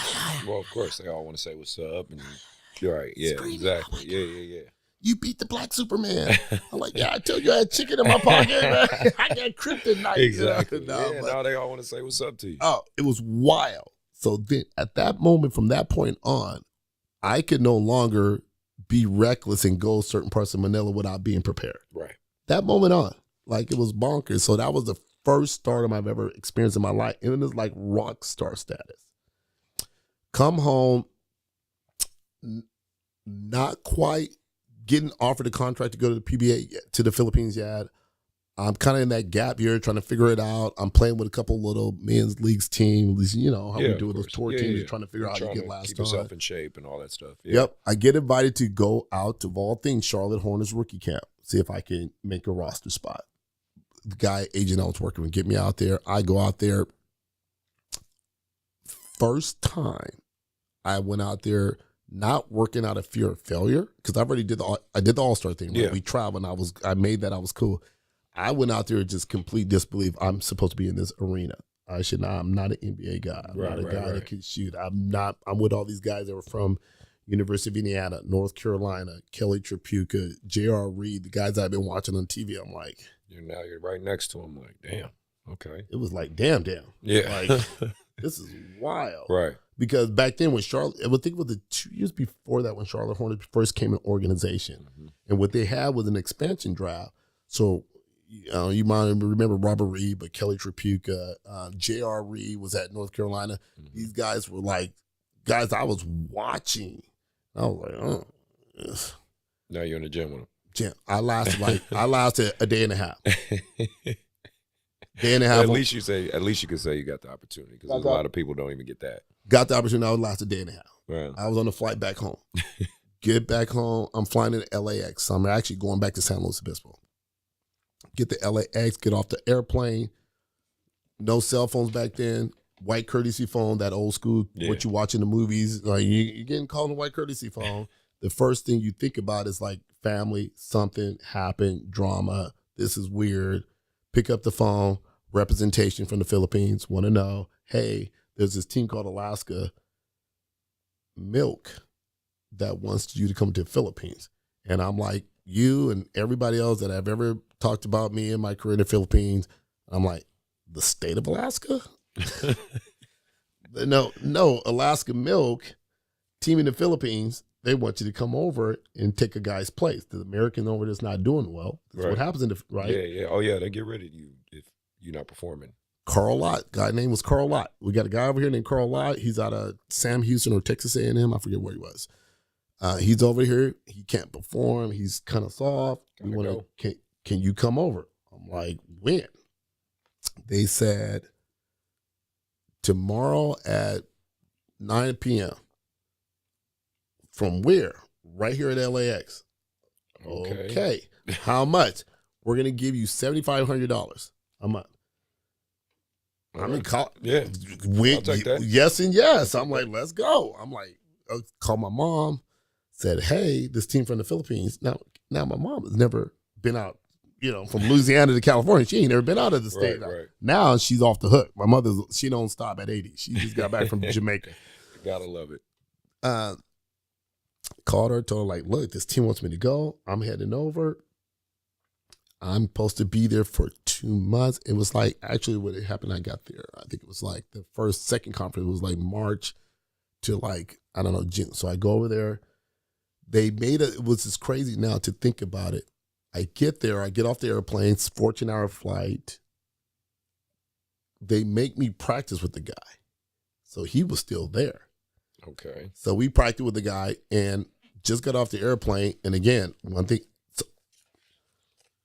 let me back up a little bit. So as I'm flying from Charlotte, I felt completely like a failure because I felt like I let family down. I had an opportunity, and never once did I believe that I belong in that atmosphere. Okay? So you follow it. So I'll go back to a little bit about my fear of failure when I was playing at Cal Poly. So when I was doing my Cal Poly career, I used to, every game, I get myself worked up like I was gonna fail. And then I would kind of meditate, really kind of like have like a little prayer with myself in the locker room. And then someone would just say, just believe. Just believe. You worked so hard to be in this place, so just believe you belong. Okay, so now I'm going to fast forward back. So every game at Cal Poly, when it came to game time, I would just be like when we talk about being in a zone, like I was in a zone my whole career, my junior year. Like I would just be in the game. It was just like everything was in slow motion. Right. I just believe I belonged here now. I believe like everything I did, I was outworking everybody else. Couldn't shoot like everybody else. Couldn't work handle like that, but just believe I belong in this field. Now, backtrack again. Go Charlotte. I never thought I belonged in the arena. So I'm upset on a plane flying home. And I'll go, no matter where God places me at again, if I get the opportunity to play, I'm never going to feel like I don't belong in this. Yeah. Just believe. Just believe. Flying 14 hours to the Philippines, and I kept going, just believe this is where you're supposed to be. Just believe this is where you're supposed to be. Okay? Go. Get there. I practice with Carl a lot, and I'm just Sean Chambers style. Like, flying. Crazy. Dunking. Having a great day. I'm actually shooting the ball great this day. I'm making great shots. I'm just putting on a show. Hands down, every teammate on that court that day, general manager's coach was like, this guy is amazing. Carl was on the plane the next day. That's how it works. That's how it works. Carl was on the plane the next day. Yeah. We were in last place. We go on a run, something like, there's only 8 games in the league at that time. So we go on a run, something like we win like maybe 6 out of the next 8 games. And we make it to the playoffs, which we weren't supposed to make it at that point. Instant love for my teammates, instant love with my organization. They just loved my work ethic, my energy. And again, I was still a good kid because of the way my mother raised me. So I was always very respectful to the elders, respectful to my owners, always gave gratitude to the people I was with. And I was a kind of a ground kind of a guy. I was never above the people. Well, that was the first conference. And so because of that, they said, okay, we're going to bring you back in August to the next called the third conference. So we have 2 conferences in the Philippines where there's Americans. One right now is called the Commissioner's Cup. It's usually American can be like 6'8", 6'9". Right. And then my cup was called the Governor's Cup. Mm-hmm. Usually the American back then was like either 6'3" and no taller or 6'5" and no taller. They kind of moved the height up and down. Right. So I get called back to go to the Governor's Cup. Hands down, they signed me before I left because I had such a great first conference filling in. And as I'm flying back from that first conference back to the States for like a 2 months, 3 months break before I have to go back in August, I'm flying back and I was just being very reflective and being very like, understanding that God put me in a place that I didn't think I would have ever been in my life. And I was like, all you had to do was just believe. Yeah. Right. So if you know, my club program is called Just Believe Sports. Yeah. JBS. So that's where that actually came from. Nice. I was literally flying home, and I'll have to like tell this as ain't always a cute story, but I'm like, buy me something nice when I get home. I have not bought anything yet. Everything I had did was like kind of help my family out, help my mom out with that first dunk contest check. This is after the dunk contest. This is 2 years after the dunk contest. Yeah. I'm like, I got signed for another deal. I'm already guaranteed for the next conference, right? And now I went from $7,500. Now I'm about to get $10,000 a month. So I'm like, I'm cool for a kid out of college, right? I'm getting me something nice. My boy picked me up in San Francisco. We drove straight to the BMW lot in Stevens Creek BMW, and I bought an M3, and I'm like, my license plate is going to say JSTBLEV, just believe. Nice. That's my license plate. So next year, go over there. We make it to the finals, but we lost it. My next year, I go over there in 91. Boom, we have an incredible year. So Wes Matthews. Mm-hmm. His dad, Wesley Matthews, was with the Lakers when they won their last championship with Magic Johnson. Yeah. He was the American for the other team. Okay. We end up sweeping this team. Right. He won the championship in 1988, right there on your wall. Right there, in 1989, in 1991, we went to the finals together. I beat him and won my first championship in 1991. Very cool. Became Mr. 100%. Only the second American in the Philippines to be awarded the Mr. 100% award. Career took off after that. 94 championship, 95 championship, 96 won 2 championships, 97 won a championship, 98 went to the finals, 2000 went to the finals. In my 13 and a half years in the Philippines, I won 7 championships and went to the finals 10 times. He's on fire. No, man, that's cool. I mean, it sounds like again, that's the premise of this show. I want people to hear everybody's background and stuff like that. But it sounds like you lived, you had a real live professional career that, people are still just trying to fight for today. And you did it during a time without the internet, without social media. You know what I mean? Like, it wasn't like without a agent pushing you, blowing you up, not without a media team behind you. And I didn't even have an agent. It was just luck, God's will, timing, working hard, and just being an overall good dude. Like, just being a good dude. Like, a lot of guys got sent home because they just weren't good dudes. Yeah. And I saw a lot of careers that could have been amazing over there. At the height of my career, it went from $40,000 a month. From $10,000 a month to $45,000 a month, plus bonuses, plus scheme, car, condo. And obviously, I was saying just the atmosphere of people knowing your stuff. I know they take care of you. And you know, want to be a player. If you're not in the NBA, don't go play nowhere else but the Philippines. If you want to be a player, don't go nowhere else other than the Philippines. Right. Our American players that were just over there for the FIBA Cup and the NBA guys were over in the Philippines for the FIBA Cup. Yeah. They got an awakening of like, this is different. Yeah. They know every player. They know who you are. They know your style of play. Mm-hmm. And I just got back on Sunday. I was just there for 2 weeks. Yeah, I remember saying that. Working. And it's different for me now because I've been retired for over 20-some plus years now. But at one point, like, I did an interview over there before I left with a well-known reporter over there. And he was saying, like, at one point, you were probably the most recognizable person in all the Philippines. Yeah. Because of who you were in your career. My number's been retired over there. I have the most championships ever by any American in the Philippines. But he said, more importantly, like, people like the president of the country were big fans of mine. Like, that's the level you were at during your playing career in the Philippines. Do you feel like you were an ambassador of basketball during that time too? I do. I think when you talk about the era of kids, especially in the Philippines, that grew up when I was playing, they knew that what happened with my game was, remember, I couldn't shoot. Right. I got there, I couldn't shoot. Well, my coach was like, well, we're going to have to fix this. You got to get you. So as an ambassador, I showed that you can elevate your game. Yeah. You can continue to improve your game. You didn't have to be stuck in this pigeonhole.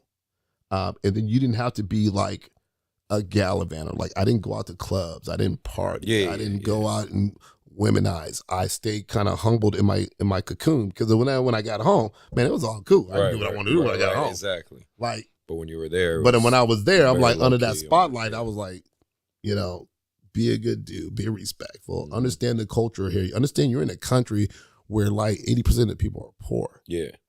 Give back. Like, man, I was at prisons. I was at orphanages. There's a place there called Tondo, Smoky Mountain, which is, you'll see sometimes on TV, where the people go to the garbage dumpsters and they scavenge and live off there. And they actually live there.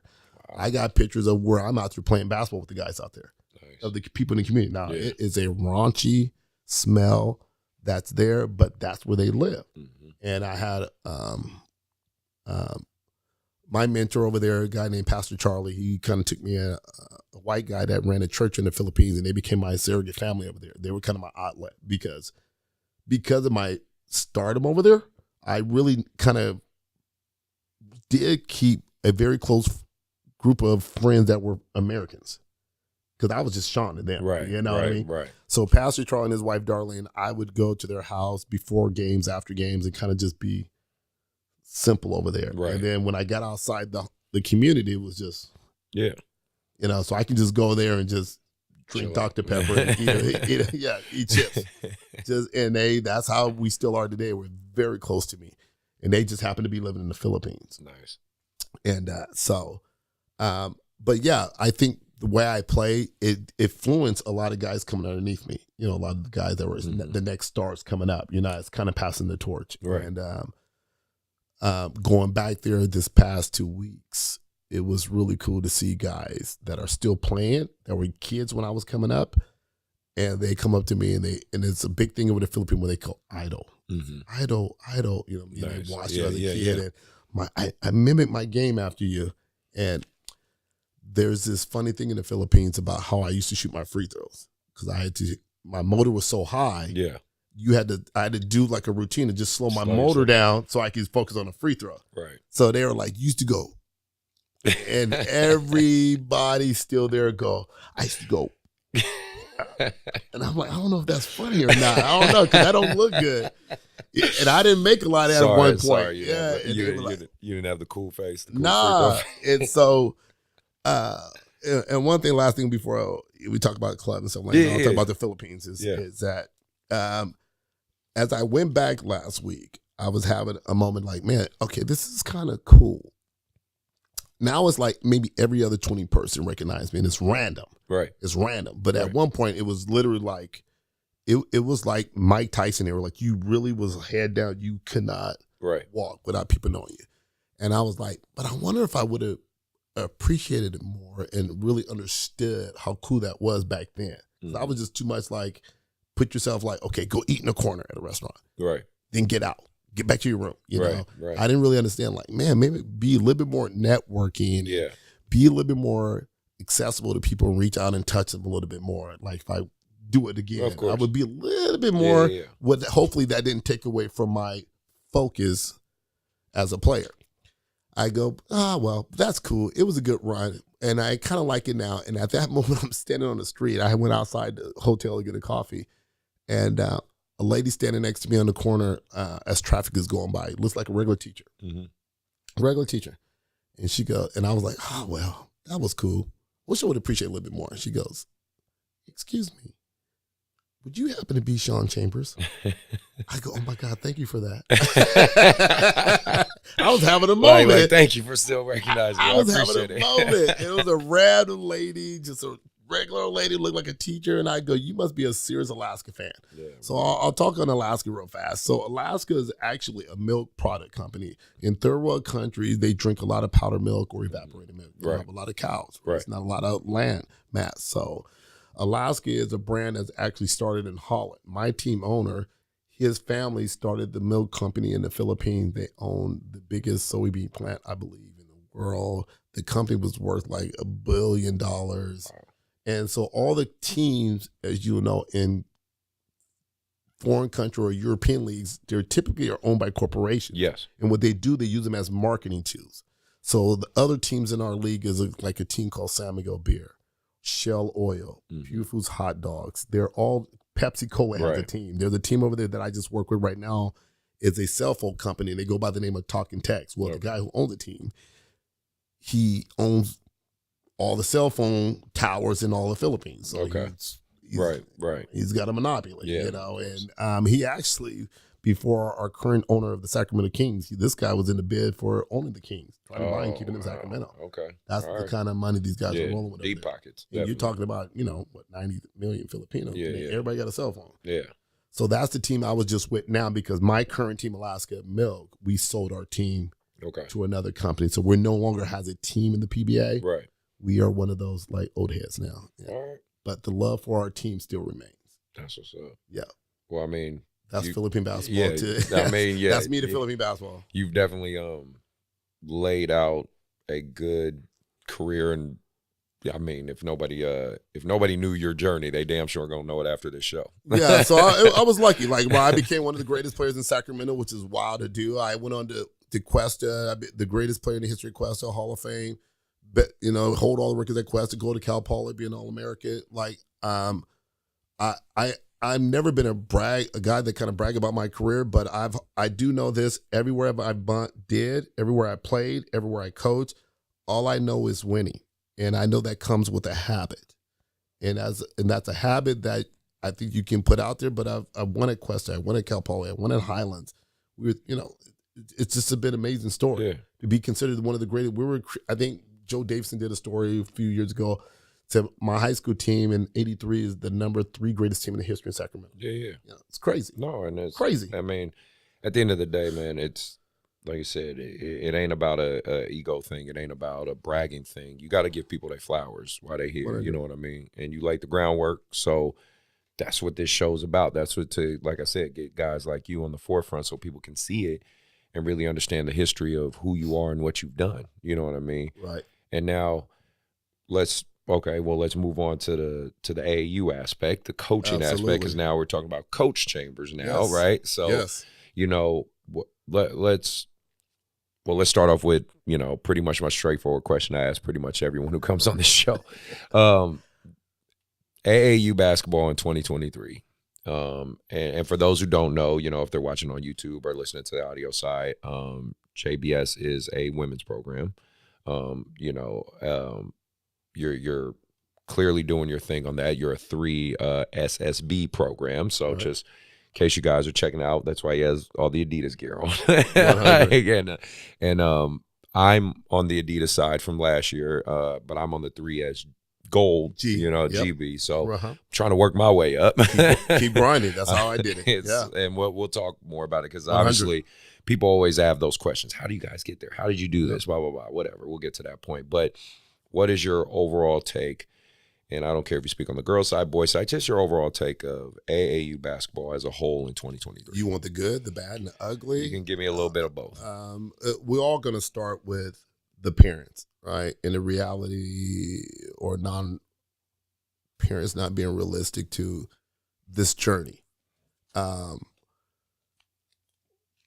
lot of parents can derail their kids' journey when it comes to this game now because they want things so fast, so quick, and so instant instead of like grind. Yeah. Everything you're going to happen, everything, I believe this, you do need a little level of support of people that can help you get on certain stages. And that's, again, one of the things with the 3SSB and the 3SS Gold is getting kids on the stage.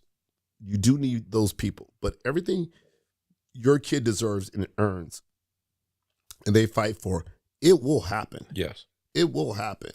But a lot of times you do have parents get in front of that journey. And those are the parents I just don't rock with. Like, I'm going to do everything in my willpower to make sure your kid gets everything they entitled. Right. And I'm going to provide financial support. I'm going to sponsor kids. I'm going to put you on a stage. I'm going to be available. I'm going to be practice 24/7. All I know is a grind. I'm one of those dudes that, I don't have a day off, and I love it. I don't take a day off. We practice on the weekends. I'm working as a principal now at a middle school. I don't take a day off, and I love it. Because a kid, I know this, but I always got to keep in mind, my audience might not know this. Right. Are you still the varsity coach at Antelope? Still the varsity coach at Antelope. Okay. Yeah. Antelope High School, in case you guys don't know. He's the varsity head coach. And we're a monster. Yeah. We don't take days off, right? And it's I love that. And I know there's some sacrifices that happens, as you know, as a coach, that you with family and stuff like that. But I love what I do. I love that I'm a grinder because I'm still that same guy, just grinding differently. Exactly. I'm not running the tower. Right. I'm not running the railroad tracks. Right. I'm not running the bleachers. I probably should, but but you're trying to put that in your kids, right? But am I going to be at the gym and make us grind? Absolutely. Am I watching video? I'm grinding. It's just what I do.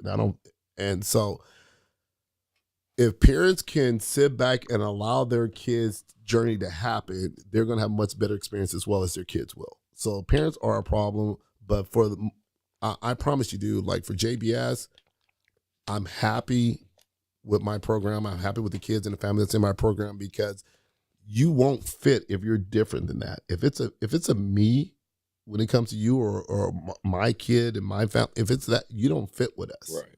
And we're able to say, kick rocks. Right. Peace out. Because at the end of the day, this has to be a we, not me situation when it comes to club basketball. You want to have an individual success. It's a strange thing, right? AAU, kids want to be individually successful and shine as individual. But you cannot do that if you don't have a team mindset. If you don't have a we, not me mindset, we're all going to fail. Exactly. But if we can do that, you're all going to be successful. It's so crazy to me that, and I know I feel like every coach or every NBA player, especially the older NBA players that have their own podcasts and stuff, they speak about a lot of this, just this, maybe there's some responsibility on us, or, you know, because I always try to look at it from all lenses. I really try to remain objective. And what I mean is just the younger and younger athletes, where it's become like you said, the me, not re mentality. I would attribute a lot of it to social media. You 100. know what I mean? Like, that's my 100. If you know, I can't say it's all social media, because there's obviously some good points to it, right? 100. But it's definitely created a culture of, like, if I don't have 30, win or lose, I didn't do anything. 100.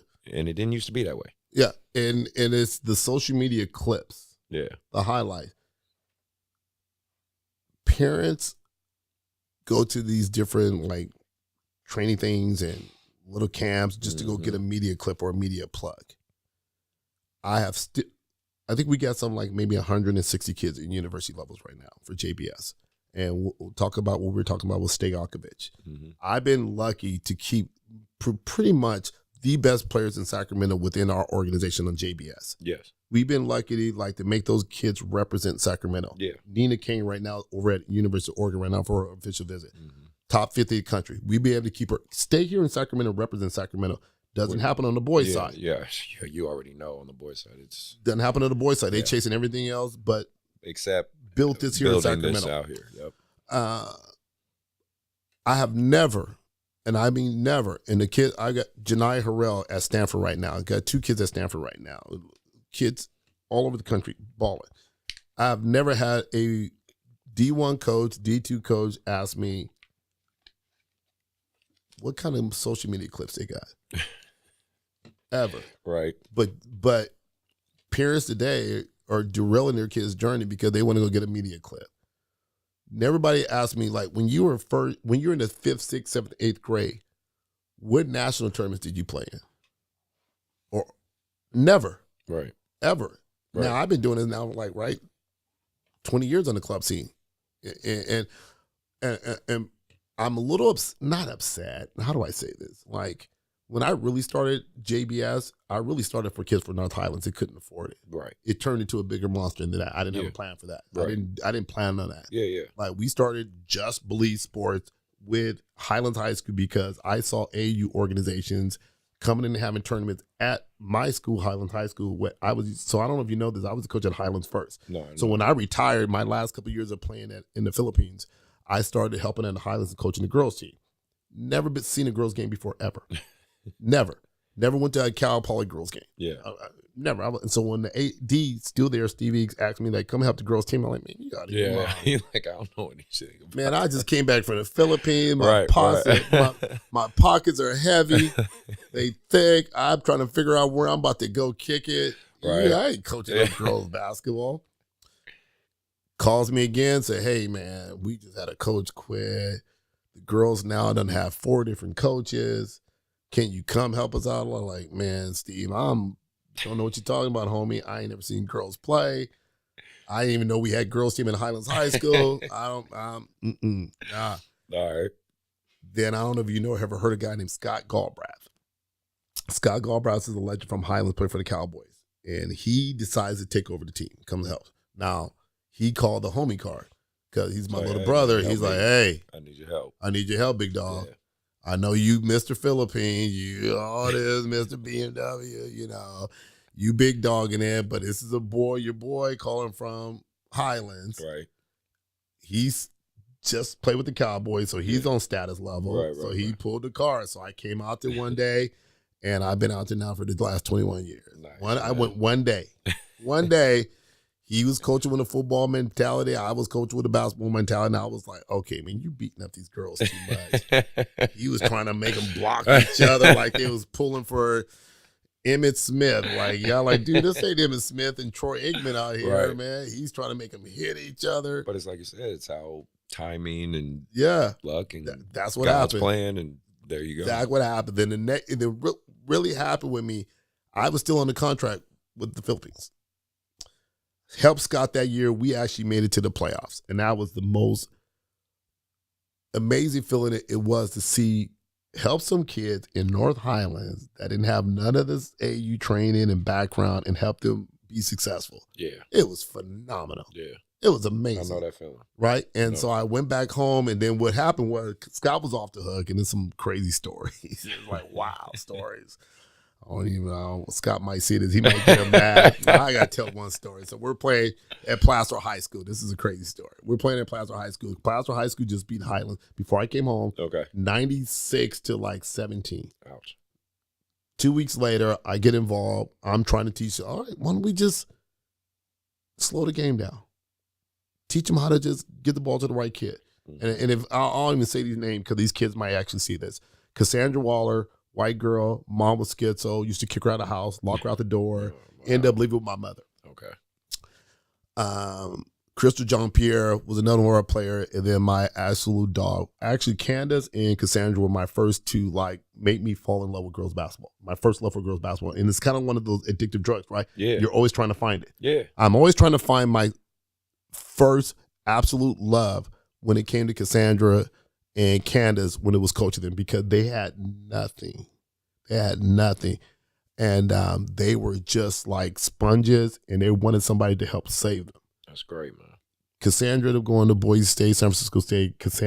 Candace ended up being one of the greatest players at Long Beach State out of Highlands. Now, the year before, they never won a game. Right.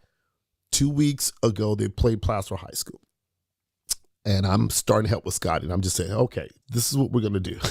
You know, he's old school because Scotty grew up in Highland. We were all talented. Yeah. So Scotty was having an old school mentality, like we're going to run motion offense. Everybody's touching the ball. We're all doing this. We getting after woo-ha. We're Highlands.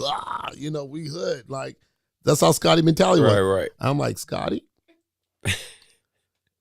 if that white girl is not the only one touching the ball, and Candace ain't the only one touching the ball, and Crystal, and it's kind of funny, Crystal had like one of her finger was kind of halfway cut off. And I go, if that girl with the little half finger cut off don't touch the ball, nobody touched the ball. That's it. Right. Crystal Jean-Pierre went on to have a great career in college too. So Scotty was like, nah, coach. So we was arguing in practice. Right. We was arguing in practice. So, nah, coach, we're not doing that. I'm like, Scott, hear me out. Like, nobody else touched the ball. Yeah. These three, everybody else get the hell out the way. We go to Placer High School. This is, again, before cell phones. I'm home. When I was coming back and forth, I was going back to San Luis Obispo because I had to work out of California. I had to place the gym. We go back. I go back, come back home, and I'm helping Scotty now this year. And I don't even know where Placer High School is. Okay. I go all the way up Highway 50. I go to Placer. Yeah, you're like, oh. And they're like, no, homie, this is El Dorado High School. I'm like, well, what the hell is Placer High School? That's in Auburn. Like, what hell sense does that make? That don't make no damn sense. So I fly through Highway 49. If you know how that goes, that's a dog that you ready to get sick. So I get there, get to the high school game. My first game. This is my first game. I'm assistant coach with Scott. Get to Placer. They were, again, 2 weeks before, they were at El Camino tournament. Placer beat them like 96-12. We go to the game, playing the game. We're stalling, holding the ball. They had a kid named Paulie Dong. I don't kind of remember this. It's crazy. Paulie Dong went on to play at University of San Diego. She had a scholarship, D1 kid. Stalling, holding the game. Cassandra's going off. Nobody can stay in front of Candace. Candace is a baller, handles, but just fast. Krista doing her thing. We're winning something like 39-24 right before halftime. Balling. Everybody's losing their mind. Right before halftime, the girl Paulie Dawn hits 2 threes. We're up by 8 at halftime. Mind you, 96 7 to 17. Mm-hmm. 2 weeks ago. Athletic director Steve Weeks is still there. We go in the gym, locker room. He's going, Scott goes walking back and forth, pacing back and forth. He goes in, and a lot of people know Scotty. This is afraid, but he don't mind this, I know. Scotty asks Steve, you got anything to say? Steve says, nah, this is amazing. This is amazing. It's like you turn these girls around in 2 weeks. 2 weeks. Incredible. This is incredible. Scott asked me, Coach Sean, you have anything to say? I'm like, ladies, people make runs. This is basketball. Yeah. This happens. They hit 2 shots. I know that was kind of crazy. We made a couple plays, that kind of wild, but they're over there in that locker room going, What the hell's happening right now? That's exactly what I said. What the hell happened? Yep. They're over there spinning. We're good. We're good. Scotty, 6'4", 6'5". Maybe at this time he's about 275, 260, just all muscle. Tight end. Dallas Cowboys. He gets in front of all the girls. He goes, what the fuck is happening? We had him by the balls. We had him by the balls. Screaming at all the girls. And I know they like, what? The girls are looking at me like, who got balls, coach? They should be playing over here. Like, wrong gender. Every girl in that locker room is bawling. We go out there and get smashed the second half. That's why I stayed. So after that, I felt like I was a buffer between Scotty and the girls. Yeah. That's how I ended up doing this club thing. Right. So I stayed. And then the next year, 2 weeks later, Scotty get called and get picked up by Green Bay Packers. Okay. Now I'm by myself. Yeah. And next thing you know, 23 years later, I'm now you're the man at JBS. Because he got him. He had him by the balls. He had him by the balls. Stayed me, got me coaching the girls basketball. You can tell him thanks for helping me. Yeah. And that's my guy. That's my family. So jump forward now to club basketball, man. It's like when Scotty and I were playing. When we were playing, you didn't have that parent involvement. Your parents were like, you're going to get what you get, but it wasn't like entitlement, like, why is my kid not getting this? Yeah. Why is my kid not getting that? And I have a way with JBS, like, I don't get that. I don't get that conversation. But right now we had 100, maybe 130 girls in the program. Right. And if you get those kind of people that's going to be a me only first and not see the big picture, it's not a good fit. Right. So, and I'm gonna do it respectfully. Like, of course. Like as a head coach at the Highlands, I was telling people this: I've never cut a kid a day in Highlands. I've been the only coach at Highlands High School.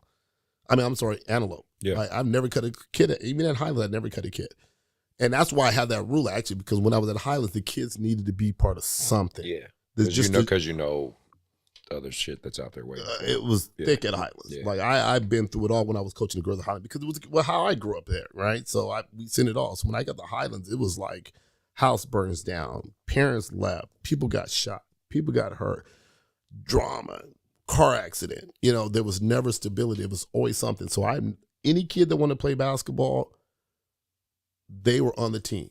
And still today, my Highlands girls are still my ride or die kids. Mm-hmm. If I put out the whistle, the smoke signal, they all coming, for whatever. Good. They're down for whatever because it was a different connection. My connection at Antelope is a little different, and I love it, but you have both mom and dad working class community. Yeah. There's no entitlement. I'm never getting an email or a phone call asking me why didn't so and so not play. It's interesting with Antelope you mentioned that because it is kind of this in-between. Because Roseville, 2 blocks away is Roseville. And the culture and Oakmont, and it's just different. And Wood Creek. Yeah. And West Park. But but then you go, I guess you could say the other way, then you have Foothill Highlands. Foothill Highlands, Grant. And that's San Juan. You're like really in this weird in between. We're in this weird in between that draws for amazing success. Yeah. And the crazy part of all that is, right, you got Center over there, Rio Linda. Yeah. These are our neighborhood schools. Yeah, I know. Right? In the same kind of a community, working class community. We got working class community.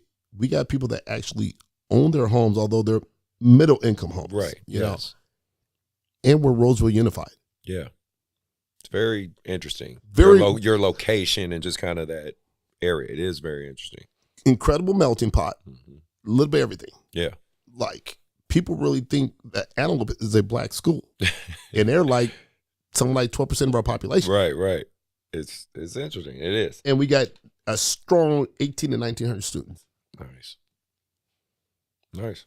Fabulous. You can ask for a better place. It really is one of the best school community in all of Sacramento, I think, because of the working class and the high academics you get from the Roseville Unified School District. Mm-hmm.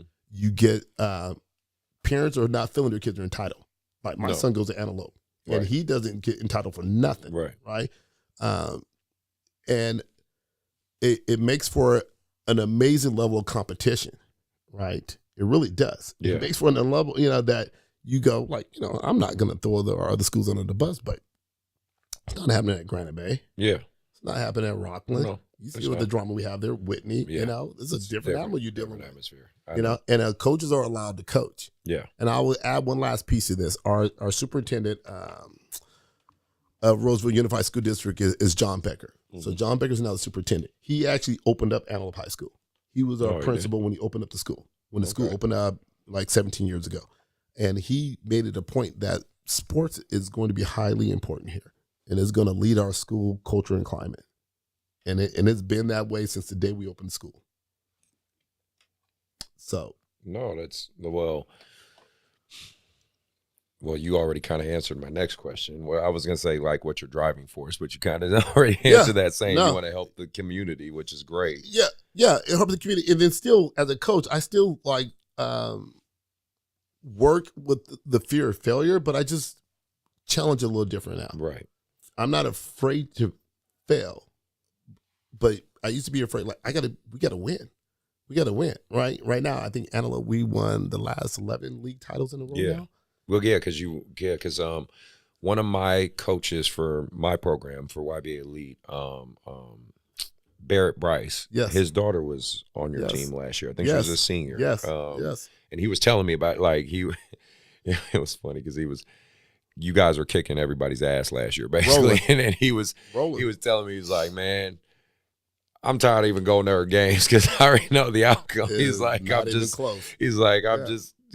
wait till they get to sections or something like that. Yeah. So, but for last year, did you guys make it to sections? So we went into section. We went into the Final Four section. We ended up losing to St. Mary's, which I do got beef with that, but that's a whole nother story because we were a Division II school. Okay. So what happened was when we had Janai Harrell and the kid at Stanford, we were a different animal. Right. We were a different animal. We were just like, you had a very elite level kid. You had a very elite level group of kids.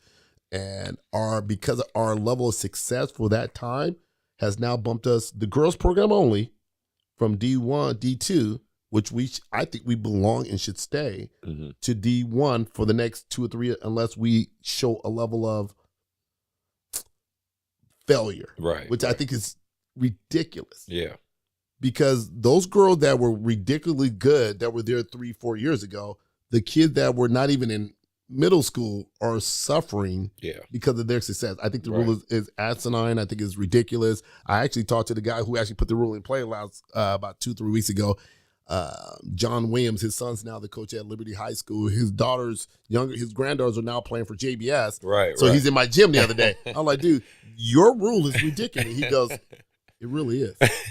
He goes, I really put it in. At least he admitted it. He goes, I really put it in before I retired for the private school, the St. Mary's of the world, the Modesto Christians of the world, those schools that were really going straight and recruiting kids to be Sac High of the world back in the day when Sac High was a monster. When they had a charter school there, that's why I put it in. And he go, but now it is affecting some of the public schools that we didn't intend to. Yeah. Because right now, my kids should have had a chance to win Section Division II last year, but we got bumped up to and we could have won it. Because another team that's kind of in that same boat, I would say, like you on the boys' side, is like Vanden. Absolutely. Because Vanden's a Division III, I think, or Division II or III. Yep. But they got pushed up. Yeah, but they got. I mean, Coach Holloway, he's been doing a phenomenal job Coach there. Is phenomenal. Yeah, I really like Mike, and but I'm just saying, like, he gets that level of talent, but. You know as well as I do, the different levels. Different levels.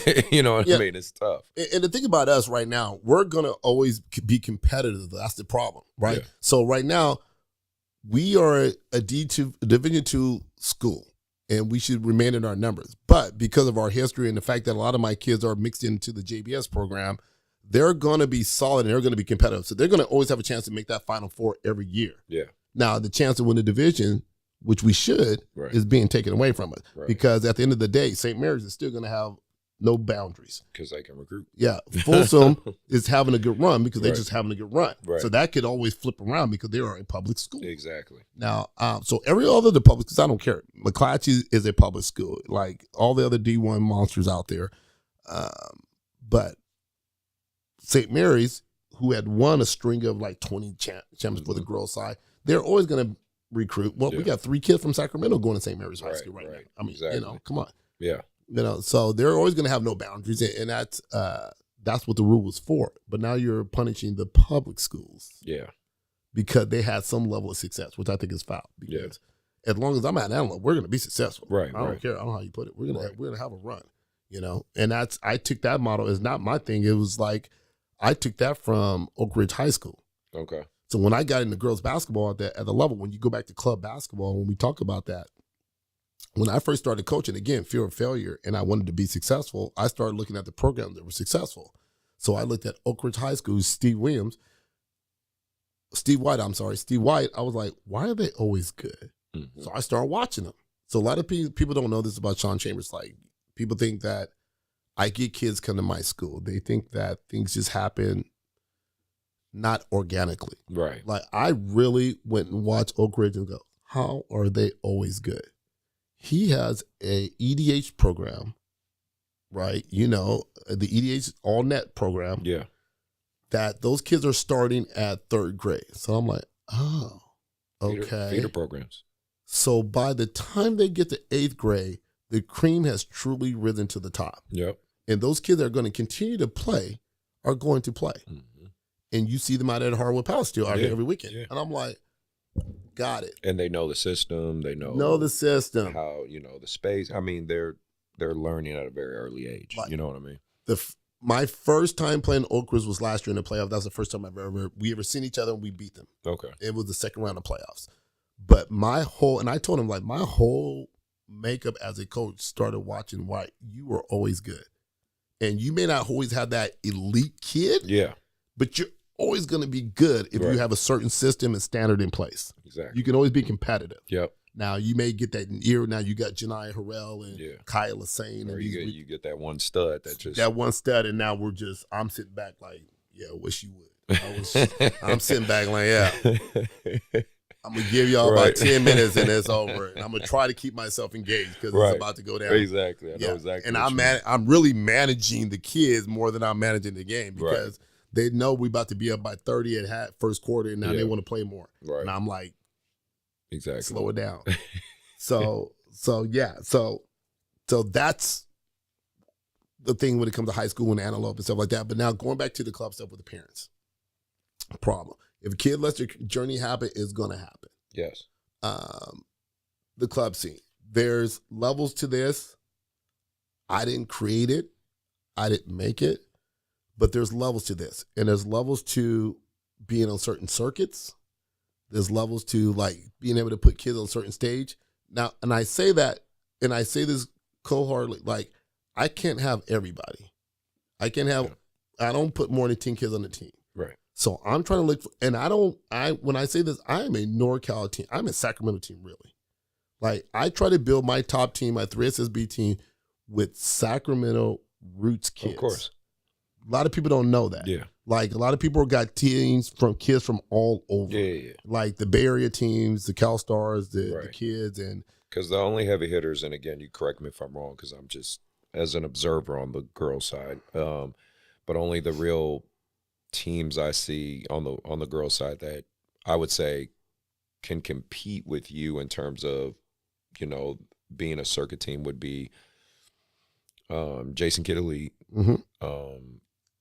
West Coast Elite to a degree, but I don't think they have such a good foothold here anymore. I'm not going to tell them we beat them by 35. Don't worry about that. I won't bring that up. No, I'm kidding. It was 25. No, but I respect what they're trying to do. Though. And then Cal Stars. And Cal Stars. Now, with them, you guys, we are a Sacramento-based team. Yeah. All my kids are from this region. Right.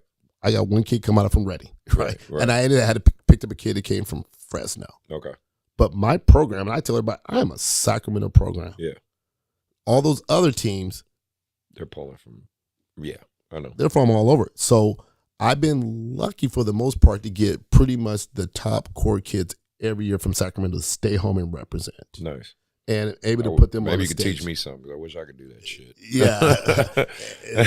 It's just mindset. Right, I'm going to let you know. If you buy into this, you're going to get rewarded, right? And so now when I go about the stage, like, and again, I can't have every kid, but the reality is what it is. Like, the fact that I can put you on a 3SSB program on stage in Sacramento, out of Sacramento, like here, a home-based program out of Sacramento, it's hard to compete with. Yeah. You know, the other programs are cool, and I respect the guys that's doing all the local stuff, but I can put you on a stage where you're playing against Adidas had, I think, somewhere like top on each grade level, the top 25 kids on the Adidas circuit this year for the girls side. Nice.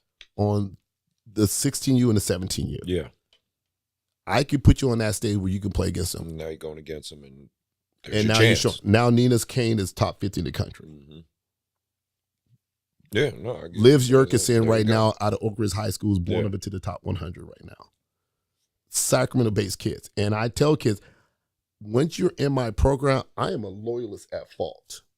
Once you're in my program, if I got a kid that's been rocking with me like since 6th grade, 7th grade, I don't care. It's my job to make you that good. It's my job to make you legit.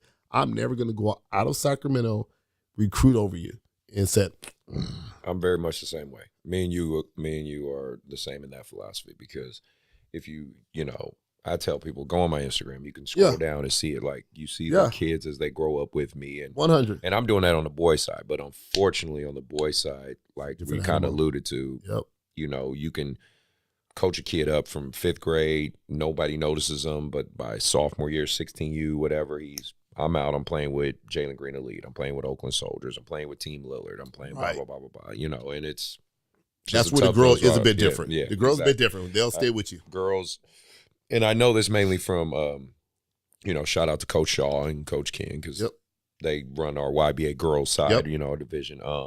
They tell me all the time, they're like, girls are more loyal. They're more, 100. You know, they buy in and they appreciate you more. You know what I mean? And I was like, yeah, I can see that. Yeah, I can definitely see that. There's the really good kid out of Rockland High School. Her name is Bianca. She's been with Team Tet for years, and honestly, like Tet knows, like his platform was not that of the other team, like a CalStars or JBS. And he was straight up. We talk about it. Yeah, but the kid's been loyal. She wouldn't leave, and then for whatever reason, she kind of opened herself up this year and became a bidding war in September. And I was like, wow, this is crazy. So I actually reached out to him as well. And I believe she ended up choosing to go play for Cal Stars next year. But it was the fact that she stayed loyal this whole time. And this is late in the game now for her. Yeah. She's going into her sophomore year. Yeah. You know, she could have been on the stage last year. But she stayed loyal to him and his program, which I respect. You know, and that's one of the things I'm different when it comes to a club director. And I'm not much of a cusser, but I bullshit you not. This is what Sean Chambers and JBS will never do, and my coaches will never do. If you play for Team Ted or Tom Tran or Jason Kidd or Cal Stars, I would never, and I mean never, absolutely never, go at your parents or you and say, hey, come holler at me, come play for me. Right. And that is 100. Everybody else doesn't operate like that. Of course not. Everybody, it's just and I mean, everybody does it. Yeah. And I don't think anybody that does, but I feel good in my skin that's how I operate. Even though you may lose a kid and it feels dirty and it feels ugly. That's the ugly part about AU. But I have no problem. Like if a kid leaves, they leave. It was meant to be. But I will never. Have I got kids from other programs? Yes. But usually I'm guessing like the parents 100 or 100 and or some disgruntled something that happened with that other team. Exactly. They didn't feel good. Liv Jurgensen is one of the best players in all of Sacramento and Northern California. She was playing with 2 other teams that didn't think she was good enough and end up in my gym one day. Remember this name, Liv Jurgensen. Ended up in my gym one day last year. The first day she stepped in my gym, I go, she's different. Yeah. She may not be making all her shots, but she reminds me of me with her motor and fear of failure. She wanted to be successful at everything. Once we get her mindset, when we got her mindset to understand, ain't nobody 100%. Right. Nobody is. Nobody. She has been blown off the Richter scale. Just got offered by Cal Berkeley. I mean, just left and right getting these offers, and it's like when she realized you ain't got to be perfect, you just got to be damn good. Yeah. And she's amazing. But she literally walked in my gym after she left 2 of those programs you name. I'm not going to name them, but they were like, she ain't good enough. I'm like, that's how we got it. But I didn't go. Yeah, you didn't go. I didn't go to that parent and say, hey, by the way, man, this is what I can do for you at JBS. I can sponsor you because I can sponsor a lot of kids because as you know, with the 3SSB, we get a chunk of change. Exactly. We get a chunk of change. I think that's another part when it comes to JBS with people. Don't count my money. Right. Don't count my pockets. A lot of people look and say, okay, if they got a club fee of $100 a month and they got I'm in the gym and I see about 190 to about 110 kids in the gym and people's going counting the numbers. Right. They don't know. Like maybe 40 of those kids I realize got other circumstances going on that they're not paying club fees. Right. So don't count. And that's nobody's business, but that's what happens in club basketball. So you may see kids or some parents get a little disgruntled, like, man, like, I know what you mean. YBA, you know 100. what we deal with. Yes. You know what I mean? 100. And it's interesting because you hear I was listening to Gilbert Arenas' podcast. Yes. I listen to podcasts all over because I'm obviously doing my own, so I always try to listen to my peers. And No Chill Gil is definitely a very vocal brother. Yes, he is. But AAU was brought up, right? AAU and the topic of because he was proposing, or his idea was we should start adopting the model of overseas, like the UK or things like, how they have clubs, professional clubs, as opposed to here where it's still amateur, right? And because of course the thing he brought up, he said there's a lot of people using this as a cash grab. Yep. Which it's out there. You know what I mean? Like you can't deny that fact. If there's a lot of people doing things the right way and doing it on the side that you would say is good, there's going to be people doing it on the opposite side of the spectrum. 100. It just is. I had an episode with my brother because he runs a program in Portland. I said, it's up to parents to use discernment on who they're dealing with. You know what I mean? Like it's not my job as a co-director of this organization to monitor other organizations. Exactly. All I can tell my parents is, okay, this is what we've done. This is our history. This is what our structure is. If this works for you, be a part of it. If it doesn't, go elsewhere. But then if you go elsewhere and you get burned, don't look back at me like, oh, I should have done something, or you should have warned me. I don't have time to worry about somebody else. Absolutely. I got enough shit on my home plate. You know what I mean? That is Sean Chambers and JBS right there. Yeah. Like I'm telling you, this is what we do. This is our character. I got great people. My coaching staff is amazing. Like I have females. There are high school coaches. My circle is very tight. I think that's one of the reasons I'm kind of a unique story in Sacramento. Like people know me, but they don't really know me. Yeah. They don't really know me. It's better that they way. See me at Hardwood, they're like, man, there's that guy. And but it's better that way, trust me. And I'm loud, I'm whistling, and then I get in, I get out, and you don't see me for another 2 or 3 weeks at Hardwood because typically my top teams for JBS, we never play at Hardwood. You're traveling. We don't play at Hardwood. Yeah. My younger kids can play there. But I tell people when they come to my tryouts, you come to my tryout, go see everybody. And I'm 100% mean it. Go see everybody. Go see Jason Kidd. Go see Cal Star. Yeah. Come see JBS and then make a business decision. Yeah. But you're going to see like we are who we are. We're not trying to be like back. And I'm going to go sideways because I never talked about this program much is the Militant. I don't know if you remember them. I remember them. Team like brash, obnoxious, off the hook. And their whole goal was trying to take JBS down. But I was like, we are who we are. Exactly. And they did different tactics to try to, but they're no longer here. That reminds me of what you just described, and not to cut you off, it just clicked to me. So I read a lot of books. Right. I don't know. I'm just a reader. I'm not gonna make it sound like I'm some profound thing. I actually read books. But there was a book I read called The Infinite Game versus the Finite Game by Simon Sinek, and I really love that book because what you described is exactly the philosophy of that. He said, it was he used an analogy, and I just did the quick version of it, but it was Appleverse when they came out with the iPad or the iTunes and all that stuff, and there was that and the Zune. I don't know if you remember Zune, and that was their big MP3 players, all the MP3 players. He said Zune, when it came out, they marketed well, they did that, and they were kicking Apple's butt, you know what I mean, in terms of marketing. And Simon Sinek had an opportunity to sit down with the Apple rep, and he said, man, the Zune, they're killing y'all right now. And the Apple rep turned to him and said, yeah, I have no doubt. It's a good product. Right. Right. And like he Right. didn't, and it occurred to him, he said, the goal of the infinite player is to keep playing the game. 100. The finite player wants to beat you. Right. Right. But finite meaning they're going to end. They're going to end. Right. Right. But the Fabulous. goal, the infinite guy, Yep. ain't worried about beating anybody. We're just worried about keep playing the game. As long as we keep playing the game, that's right. That's our win. That's right. Right. So I just want more people to, I guess, hear that on this show, because the premise of most of this show is to kind of try to enlighten people on how this AAU system and this monster works. Absolutely. And there's a lot of people in the AAU system. I'm going to be very careful here because I don't want to be in the bus. But there's a lot of people that we've lost some players that because they wanted the here and the now. Yeah. And I'm like, we're in the long game though. We're looking at the long run. Like, where are you going to put your kid on the stage in the next 4 or 5 years right now? Right. And once again, if you're taking the long game, you're doing it the right way and you're doing things the right way, you get addition by subtraction. Yeah. We lost some kids and picked up like 3 or 4 kids that are phenomenal, that fit what we do. Their parents fit what we do. The parents is all in. And again, I don't go after kids. I don't go after programs. I don't talk about other people's programs. I don't talk about what they are and what they're not.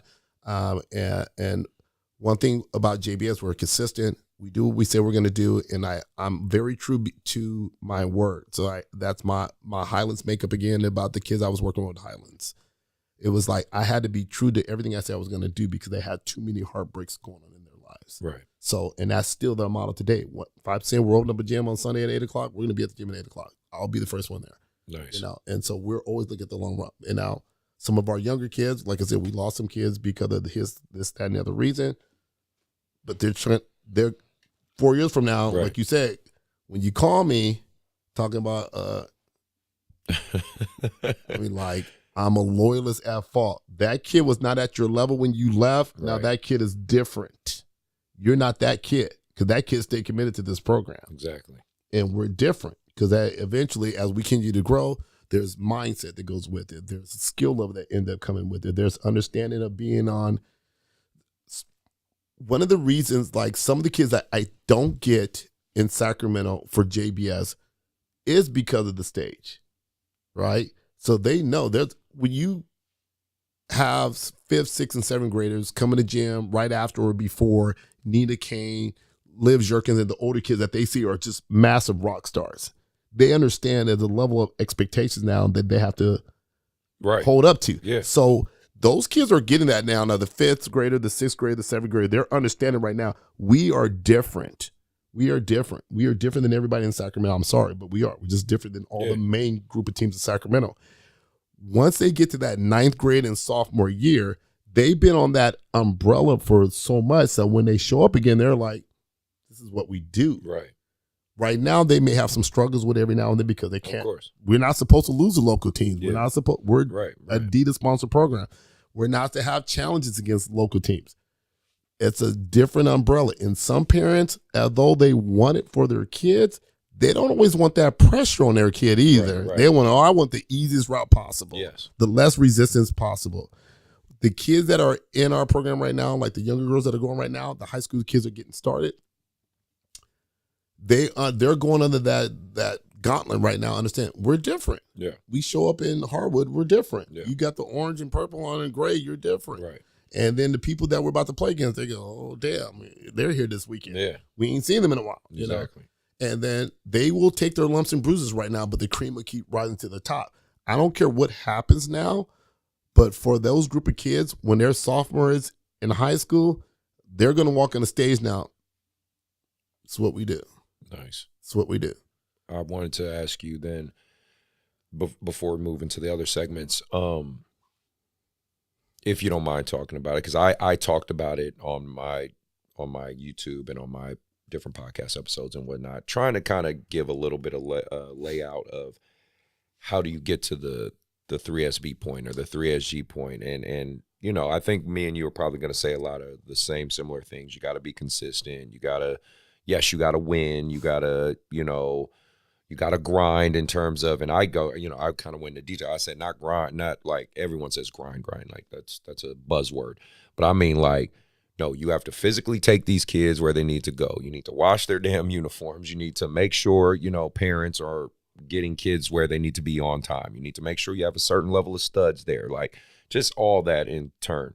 If you want to give like a quick summary and rundown how it worked out for us to start off with, when we're again, it's one of those things I hate to say is one of God's callings. I'm sorry. It is what it is most of the time. And if you do right, you will be rewarded.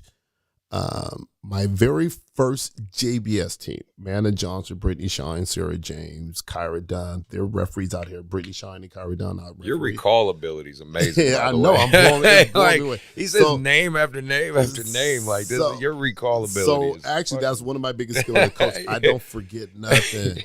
I got to give you credit on that because I got good recall ability. But you right now, man, you got great recall ability. Yeah, Madison me.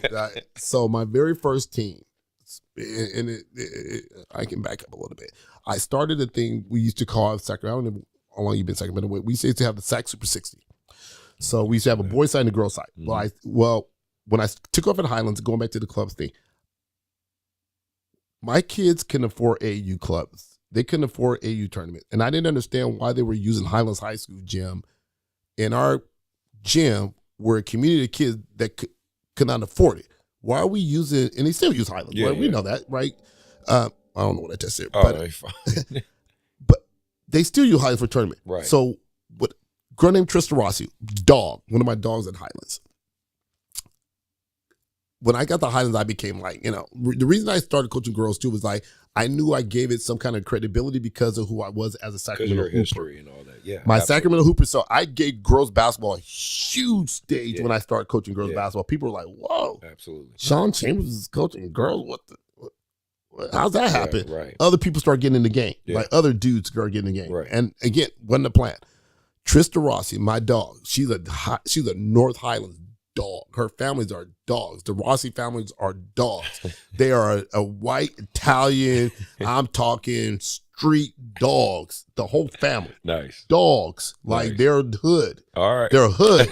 White kids in Highlands.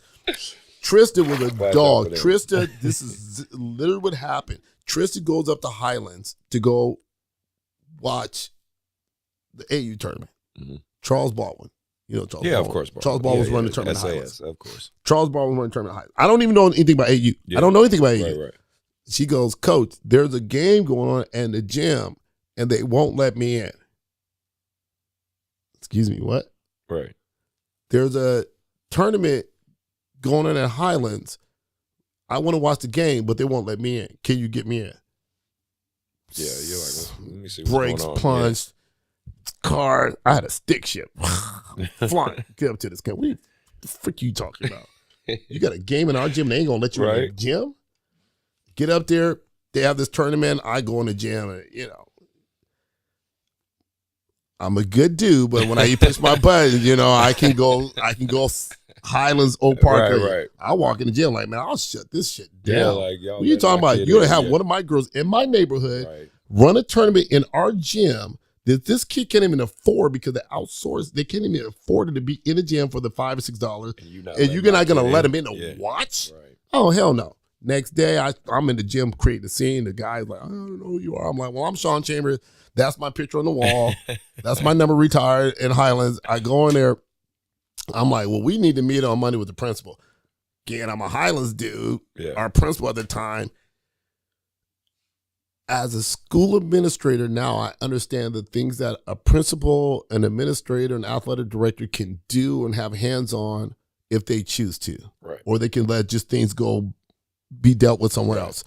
Well, I started, what I don't like people doing, don't count his number because I don't know what team he lets in for free or not, but I was counting his number. I'm like, okay, if this dude's in our gym at Highland, we're charging, if Twin Rivers, it's like, if you can get a per minute, it's different. You can't get in the Roosevelt gyms, right? Without paying full price. Yeah. Twin Rivers, if you got the right connection, you can get in for the right price. Trust me, I know because I use it sometimes. Right. Okay.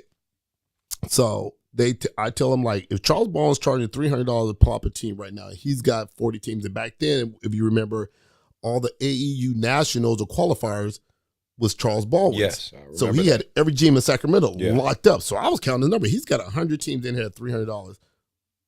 And we let him in here for $350 for the weekend. And my kid can't get him in again just to watch.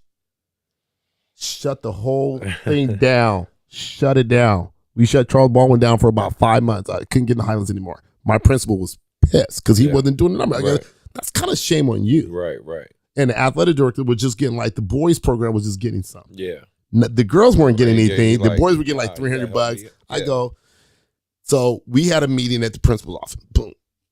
With the principal, me, Charles Baldwin, AD, the boys come. I did the now. I threw it in his face. I was like, this is what they're doing for AU. I didn't know anything about AU right now. I didn't know the money that goes with it. I didn't know the tournament But you fees. I just didn't know. you just did the. I just mad because they didn't let my girl in the gym. Yeah. So I look at the numbers. So Charles Baldwin was like, this is what we're gonna do. We're gonna let all your teams in for free, and plus we'll give you $600 each team for every tournament we run one. I go, I don't want your tournament in for free. Give me the money. I decide if I want to play there or not. But what you will do, whenever a Highlands kid want to come into their own gym, Yeah. and we're making Oak Ridge kids better, we're making Roseville kids better, we're making kids from Granite Bay better that can afford this, You let my kid in. they can at least watch. Shut it down. So he did this deal, and then, like, I think 3 years later, I'm at Alabama High School. Right, you know, right, but right. so that's how this whole AU thing. I started to know about the Highland AU and stuff like that. But then my whole thing with Highland, like, I was always the battle for kids that couldn't afford it. So I am still a kid that sponsor kids, but my program has kind of grown away from really reaching out to those true inner city kid. And I'm kind of like, don't know how to get it back to It's that hard, a little bit, though, you know, because once you've you're grown at into this animal now. Yeah, you know, it's hard to find that balance. it really is. It bugs me, but I kind of have to live with it. That what helped get you to that So point? also, Was I'm it- sorry. So yeah, that was no, what I was you're getting to. fine. Yeah, my No, bad. you're fine. So then when I had my very first team, I had those girls, Brittany Shine, Sarah James, and all them. So we were instantly successful. So we came out the box like smashing people, and I didn't know what to expect. Right. But what I did was because my girls from Highlands couldn't travel. So we came out the box. I didn't know anything about teams. I didn't know about organizations. I didn't know anything. I knew, like, one of the things you had to go to back in the day was the Oregon Trails tournament. Mm-hmm. We go out to the Oregon Trails tournament, and probably our first game, we win by like 40. Nice. First year, okay? First tournament, first year. We win by 40. We played the next team, we win by 30. We played the next team, and there's about, maybe I bullshit you not, maybe about 90 coaches at a game. And I'm like, they ain't here for us. Because we got this big ass Just Believe Sport. That was our uniform our first year. Just Believe Sport. My whole right. Just Believe.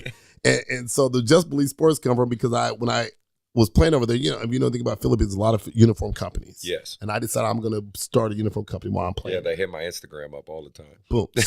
So my uniform company, because of that fly back home, Just Believe, it's got to be something sports. Okay, that's where JBS comes from. So the next game, I'm telling you, we're playing Philadelphia Rise. I don't know anything about teams. I don't know nobody, nothing. I get there and 90 coaches there, smacked them. We had a girl named Amanda Johnson, 6'1", girl, 6'2", out of Santa Rosa, Filipina dog. Her dad had called me and said, hey, I heard you might be doing an AU team. I go, shit, is she coming? We got one now. And then I had Brittany Shine, who was my dog. Her mom and I grew up together. A few other pieces. And it was just like, they was just dogs. What it was a team that was actually funny, believe it or not. There was a team that was out in Placer. He had a team called the Miners, Go Miners or something like that. Yeah. It was a known AAU team in Sacramento. It was a minor, but it was based out of Placer, Placer High School, the team we ended up beating. Well, they kind of collapsed. You know Jurgles? You know the Jurgles, the referees? Yes. The two brothers? Their dad, Charles Jurgle, had a team. He passed away a few years back. His dad had a team called the Miners at Gold Nuggets or something like that. Yeah. And he kind of introduced me to this whole thing. And one day, one year, I took Candace, my girl from Highlands, to join his team.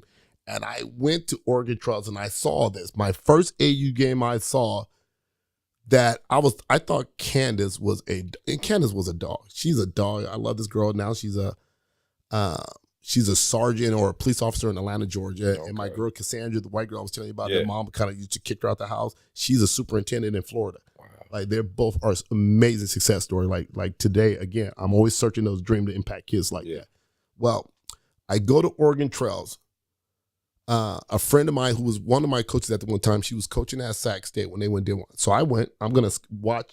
Candace is playing with I flew Candace there. Mm-hmm. Her and I. She's playing with this Nuggets team from Placer. First time I'm seeing AU tournaments.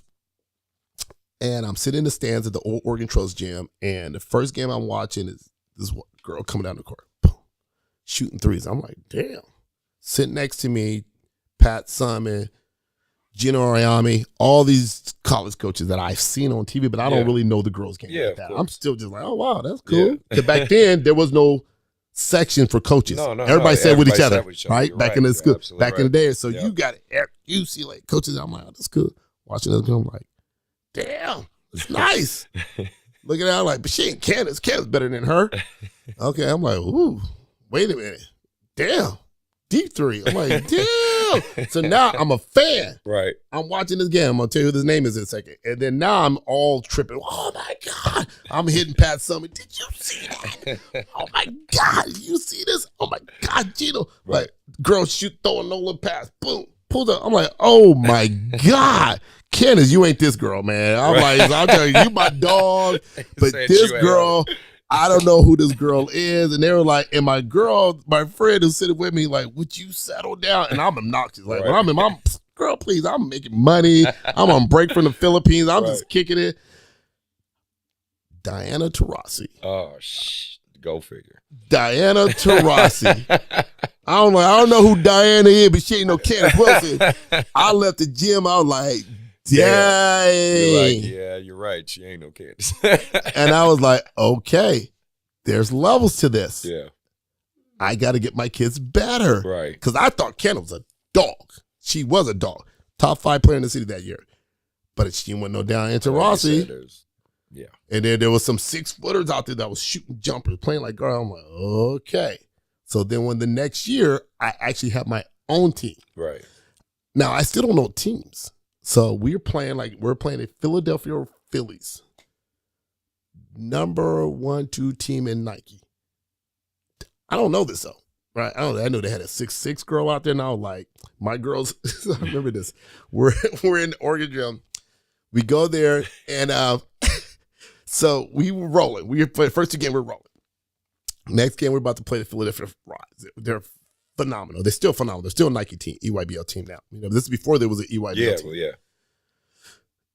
My girls come running out the gym. So Oregon Trail is a trip. You got a main court down here, another court in the corner, and then you got a court up top, right, in the main school. So at the new school. So my girls come running out the gym. They're like, Coach, oh my God, they got a 6'6" girl. Oh my God, they got a 6'5" girl. And I was like, I ain't playing, so y'all better figure it out. I'm like, what do y'all want me to do? You don't want us playing? I'm not playing. And I'm not gonna joke you, like I am like poker face, and I learned this as a player, as you know, you can never show fear. Yeah. Man, I purposely walked in the middle of the court when I walked in the gym. I purposely walked in front of all the coaches. They don't know who I am, A from Adam. They don't know anything about our program. We started off 30-12 on these fools. Nice. Balling. That's good. Every one of those kids got major D1 college. That's great. Amanda Johnson went to Oregon, being one of the greatest players of Oregon. Brittany Shine went to Florida. Sarah James went to Stanford. It was just every 9 kids on that team got D1 scholarships from that game. And then from then on, it was like, how do you get better? Right. Okay, how do you get better? And then it started to get to a place where we went from one team. We had one team, okay, that year. Then the next year, Brittany Shine and Sarah James were actually, we had juniors. We had 7 juniors that all went D1. Brittany Shine and Sarah James were freshmen, going to be freshmen. They were freshmen in high school. The next year, it was like we started getting people to want to come play with them. Right. And then We were highly successful that year. Brittany Shine, I don't know if you know about Sarah James. She's considered one of the greatest that ever played in Sacramento. Okay. She was an action. She was an All-American out of wow. Oak Ridge. Okay, nice. Came and played for us. And then the next year, that team, their junior team, we had one kid came to play from us out of San Jose. Another kid came from Bishop O'Dowd High School, Michaela Lyles, Ariel Thomas from McClatchy High School, and it was like every kid went Oregon, Cal, Stanford, Pittsburgh, Florida, Seattle University. So you were just creating this. It was just a fire. Little by little. Yeah, it was just a fire. The next year we went from one team, then it went to 3 teams. And we were still highly successful. Then it went from 3 teams. Then we started getting people to want to join us. Like, can we bring our whole team over and join you? Then we went from 3 teams to like 5 teams. Then it was 6 teams. Right. Now, the team that put us on the map was, I don't know if you heard of Gigi Garcia. Aaron Garcia is the athletic director at Capital Christian High School. Yes, their son played there last year, and he's now the quarterback at San Jose State. Well, Gigi Garcia's team was the team that eventually we were having so much. We were having a level of success in regular tournaments, like at Oregon Trail. We were making it always in the Final Four. We never won it. One year we made it to the finals. The year we were supposed to win it, Gigi Garcia ended up tearing the ACL in Oregon, and we were smoking teams. We were phenomenal. Everybody on that team signed major D1s, but we were having a level of success against known programs. Right. Like not only success. Yeah, but you're smashing. Yeah, making them look like a rec team. I believe this wholeheartedly. A lot of people may not know the story, but we are one of the programs that made Nike start their circuit for the girls. So what used to happen was the guy who runs the Nike tournaments and the Nike tournament champions in Arizona, he would let certain teams come in that were independents. Yeah. Okay. So we had a team, JoJo Fasuetti and Sharice Holloway, and we had a girl named Manny. So crazy story. I call Josetta, her name is Josetta. I call her the Pied Piper. 6'3", and she's gonna watch this probably, and she will not get mad. She's about 325. Big mama. But Joe was a Pied Piper. I used to go, this is what I used to do. This is, people don't even know this. Joe lived in just outside of San Jose, almost by Stanford. Yeah. Every weekend, I would go pick up Joe on Friday, bring her to Sacramento. She practiced Saturday and Sunday. She stays with one of the teammates. Sunday, I drive her back to San Jose. That's a 2.5 hour drive, 2.5 hour drive. Back home. Jeez. But see, that's the grind people don't know about. They don't know about that. That's the grind people don't know about. They don't know about that. They just see the final product. They see and that. Think like, every weekend, pick up Joe. And we have the best conversation driving back and forth. Miles on the college car, got rid of that car. I first year of my job as an administrator, I played my whole career and not have one injury. Not one injury. Playing pickup in the gym at Fernbacon Middle School, and I tore my patella tendon in June. I still got to pick up JoJo. Yeah. I would pick up JoJo, full leg and a sling, drive, pick her up. We come back, Sacramento, we practice, we go take her home. But bless JoJo's family, because they had a plate for me every time I got to San Jose. They had a food ready for me to go back home with. That's nice. Same thing with my girl, I can't think of her name right now. Peanut from Chico. I used to pick up Peanut. She just graduated from Cal Berkeley last year. She played at Colorado. Every Friday, I go pick up Peanut in right before you get to Chico. I can't think of the Live Oak, whatever it is. Pick her up. Mom meet me there. Drive her back to Sacramento. That was a grind. That team, every kid signed major D1s. But now these teams, going back to the Nike tournament champion, we would go to Chicago. We beat pretty much every top Nike team every year. And we was like embarrassing them. But you were doing this I was as an independent, right? Yeah, I was an independent, just straight JBS. And we were just, again, we were a Sacramento program. So it was like we were just a big dog in the town. And we were, so going back to those kids, Josetta had clearly played with other teams before AAU. Yeah. Never felt right, never worked well. Ended up, dad called me, wanted to come play for JBS.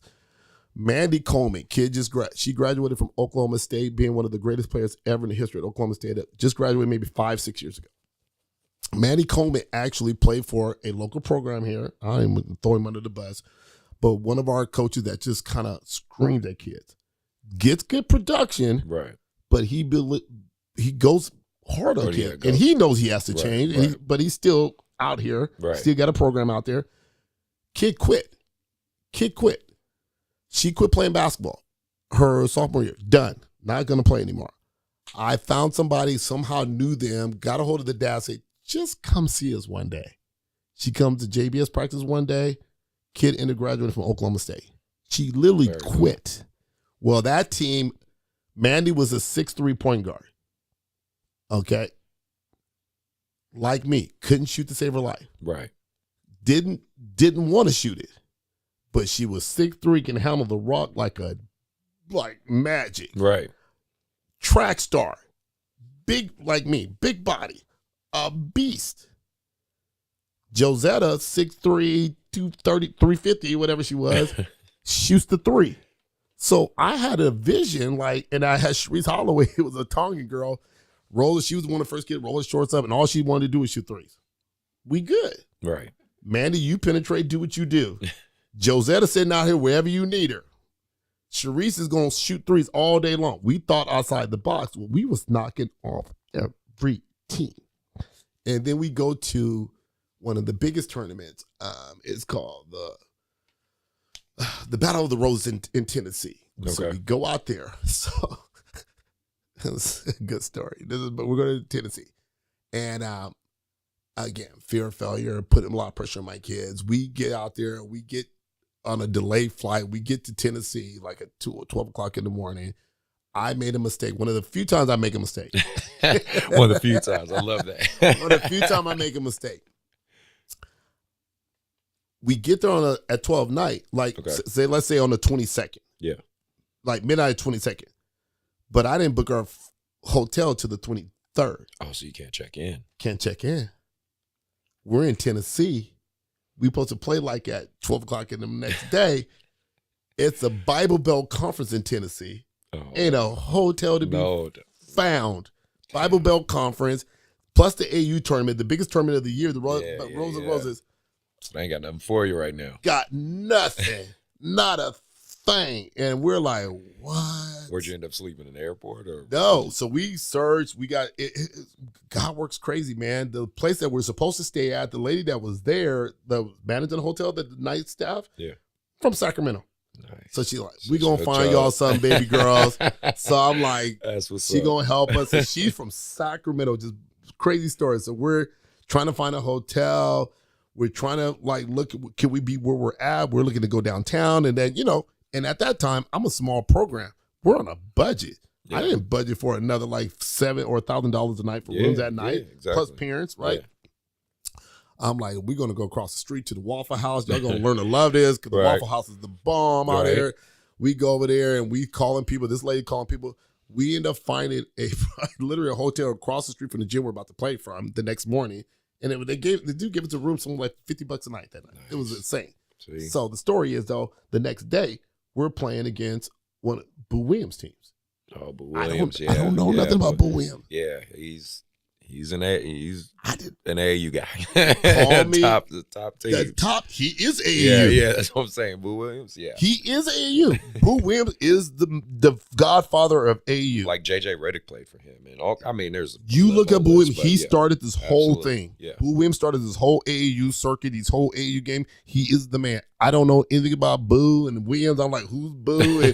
And we go out there, we play, and I feel like we are tripping. And I know we could be a little jet lag, but I'm not making any excuses. Right. But I'm like, we tripping. And we're up by 12 points at halftime. And I'm going off on them. I disrespect me. I got us out here on Tennessee. And we get a hotel room. I don't care we didn't have a hotel room. Nobody cares. 150 coaches on the sideline. I don't know who they're here for. Yeah. They clearly ain't here for us because the way y'all playing, you look like a hot mess. Yeah, boom, boom. So we end up pulling the game out. It actually winning the game by 6-7 points. Nice. Win the game. And I go back. We're in the convention center in Tennessee, in Nashville. I go in the locker room. I mean, we're not in the locker room, we're in the hallway. Yeah. And I'm going over, I can't believe you embarrass me like that. You got one job. Your sponsor. You ain't even got to say a thank you. I don't want a card. I don't want a flower. I don't even want a cookie. You ain't got to give me nothing, but just play hard. Represent the program. That's all you got to do. Yeah. I'm tripping, right? So I'm thinking they played bad. Right. But we won. I head out. I'm like, and so I do this famous, like, I'm out of here. And I leave my coach to talk to him from that. So I leave and I'm walking down the stairs. As I'm walking down the stairs, every D1 coach that was there, as you know, when you get on the circuit and coaches like what they see on your program, they start doing this. Yeah. They start looking at you and you're like. Try to get in your eyesight. Right. They're like, hey, let me introduce myself. Yeah, I'm like, I know you didn't like that trash. I'm not the hot mess. And they're like, good game, coach. Right. Great job, coach. I'm like, what? And you think to yourself, like, good job, coach. I'm like, what the hell? Get down. I'm about the coffee shop by myself. I'm really mad. I'm not. I'm seriously upset. Get to the coffee shop. One coach comes to me, man. You know, you like just beat the number 2 team in the country. Like who? Who? She goes, well, that one kid signed with Georgetown already. That kid's going to SMU. That kid's going to Florida State. That kid already committed to Duke. I'm like, what? So now I'm like, oh, damn, I owe my girls an apology. Oh, man, that's what's up, man. That's how we started getting our name out there. We were just running through big dogs and we didn't even know it. But we didn't even know it. We didn't care what was on the uniform. Like, just do us. That's always the And then I was always able to think outside the box. No, when I walk in the gym with a 300-pound wing, everybody looking at us like, man, please. Right. Okay. Wait till Joe put you on the spin move. Right. Joe was a beast. And then you like got a 6'3" point guard there. And now it was like, you couldn't put a big on her because she was too quick. And you couldn't put a small on her. We're going to post. So we was thinking outside the box, and coach was like, look, Josetta signed with Utah. Cherie signed with Arizona, and Maddie went to Oklahoma State. Man, and then our other kid ended up going to Hawaii, our other starter. Yeah. So it was just. And through that progression, people kept going, man, he keeps getting kids. And not only is he getting kids, they're developing. They're playing different. I was using mindset. When I really get it going with the older kids, we start running parts of the triangle. And college coaches love the triangle. Yeah. Although they will never run it because they're afraid of it. Right. But when they see it in motion in the club scene at the highest level, they love it. Right. So when a kid can do it in an AU scene, they're like, that's phenomenal. Well, because you're teaching them the psychological part of the game, or, you know, their IQ, right? You're showing the IQ of the game. Because obviously you talk to enough college coaches. I talk to enough college coaches. They know kids have athleticism, speed, all that stuff. I mean, there's certain boxes you have to check. There's no doubt about that. But when they can see a kid actually knows the game up top, that's what I think helps set them apart even more. I tell kids right now, at least for me, I say, if you want to stand out in this era in basketball, play defense. Play defense. Because everybody wants to be a scorer. Play defense or rebound. Yeah. You're playing for me. Yeah. You can rebound the ball, you're playing for me. Play defense and know the game. Really know the game. Study the game. Right. Not just watch the highlights. Not just watching NBA highlights and all that stuff. Like, really understand and know the mechanics of the game. And it sounds like 100. That's what you've been teaching. So, so we learned the game. And so then, like I said, we never worried about the name of the uniform. We just kept upsetting a lot of really good teams. We were beating big dogs. New Jersey, I can't think of the name of the team. We were beating big dogs, and I didn't know who they were. Right. And I don't mind that, being oblivious to that. Yeah. Being naive to that. I was just showing up. We were just showing them playing. And so then one day we're playing in and there used to be a Adidas program called OC Elite, Orange County Elite. The guy, he's now a head coach at the Division II in Atlanta. He told the guy from Adidas, like, hey, you really need to check this guy out. Yeah. Like, his program is legit. There's a guy in SAC doing his thing. Yeah. And I will say this, we don't have the best working relationship. And that's the one thing I don't like about AAU. Because a lot of times the AAU coaches feel like we really can't work together because we have to work against each other.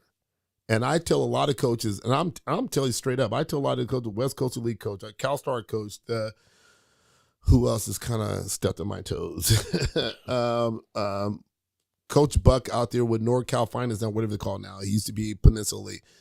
I'll tell a lot of coaches, even with Militant, when they were around, I was like, I swear to you, to the core of my heart, and I know we're like the big dog out here, but to the core of my heart, I rather work with you, yes, than against you.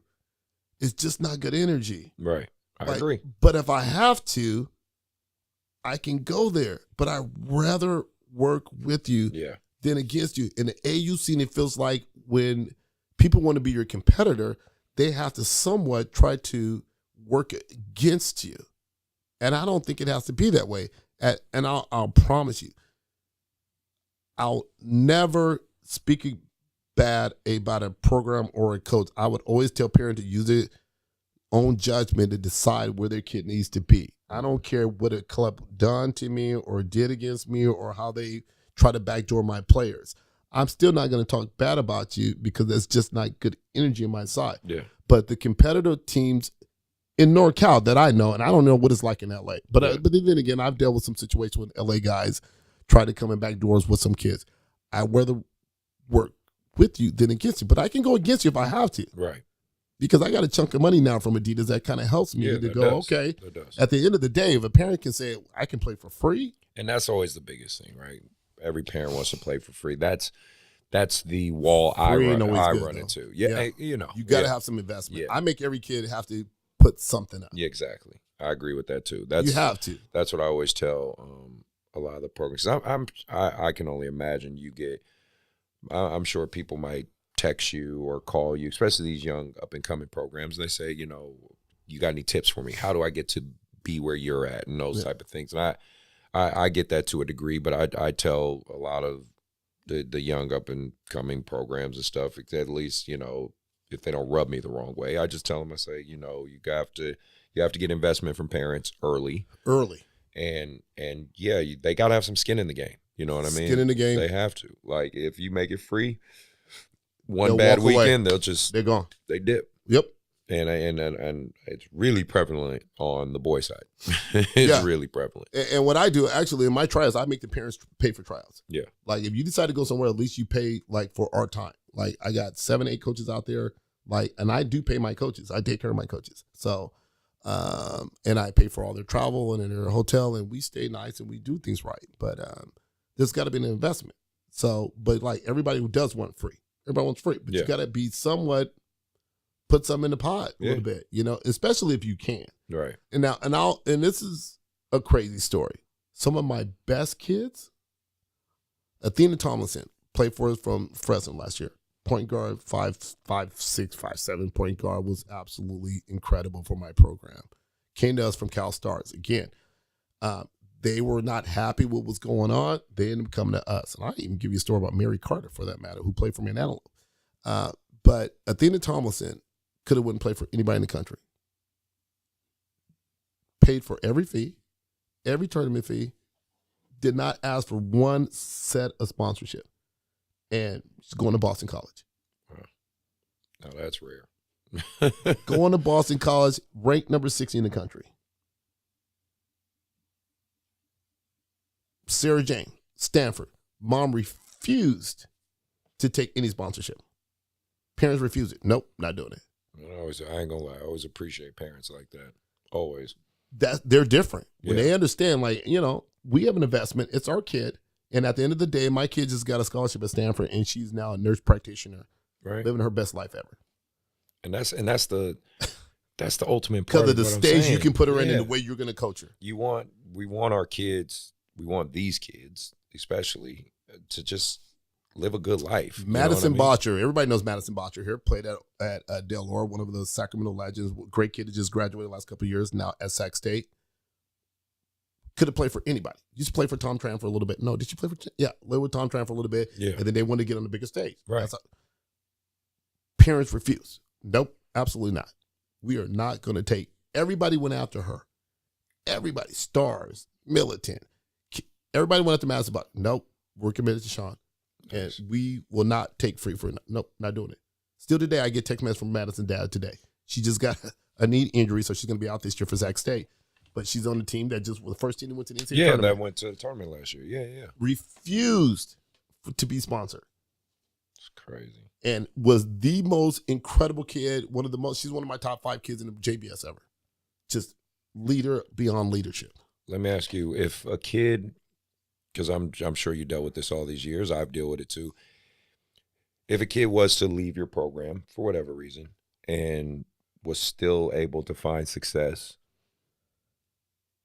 do you truly feel proud of that kid and things like? Because I think AAU coaches sometimes we get this misconception, like if a kid leaves, we want to see them fail, and it's like I don't, and I'm pretty sure you don't have that type of mentality. But do you still feel pride for that kid if you see them succeed, even from afar, from another club or whatever? 100. Even if I think my program is the best place for them. Mm-hmm.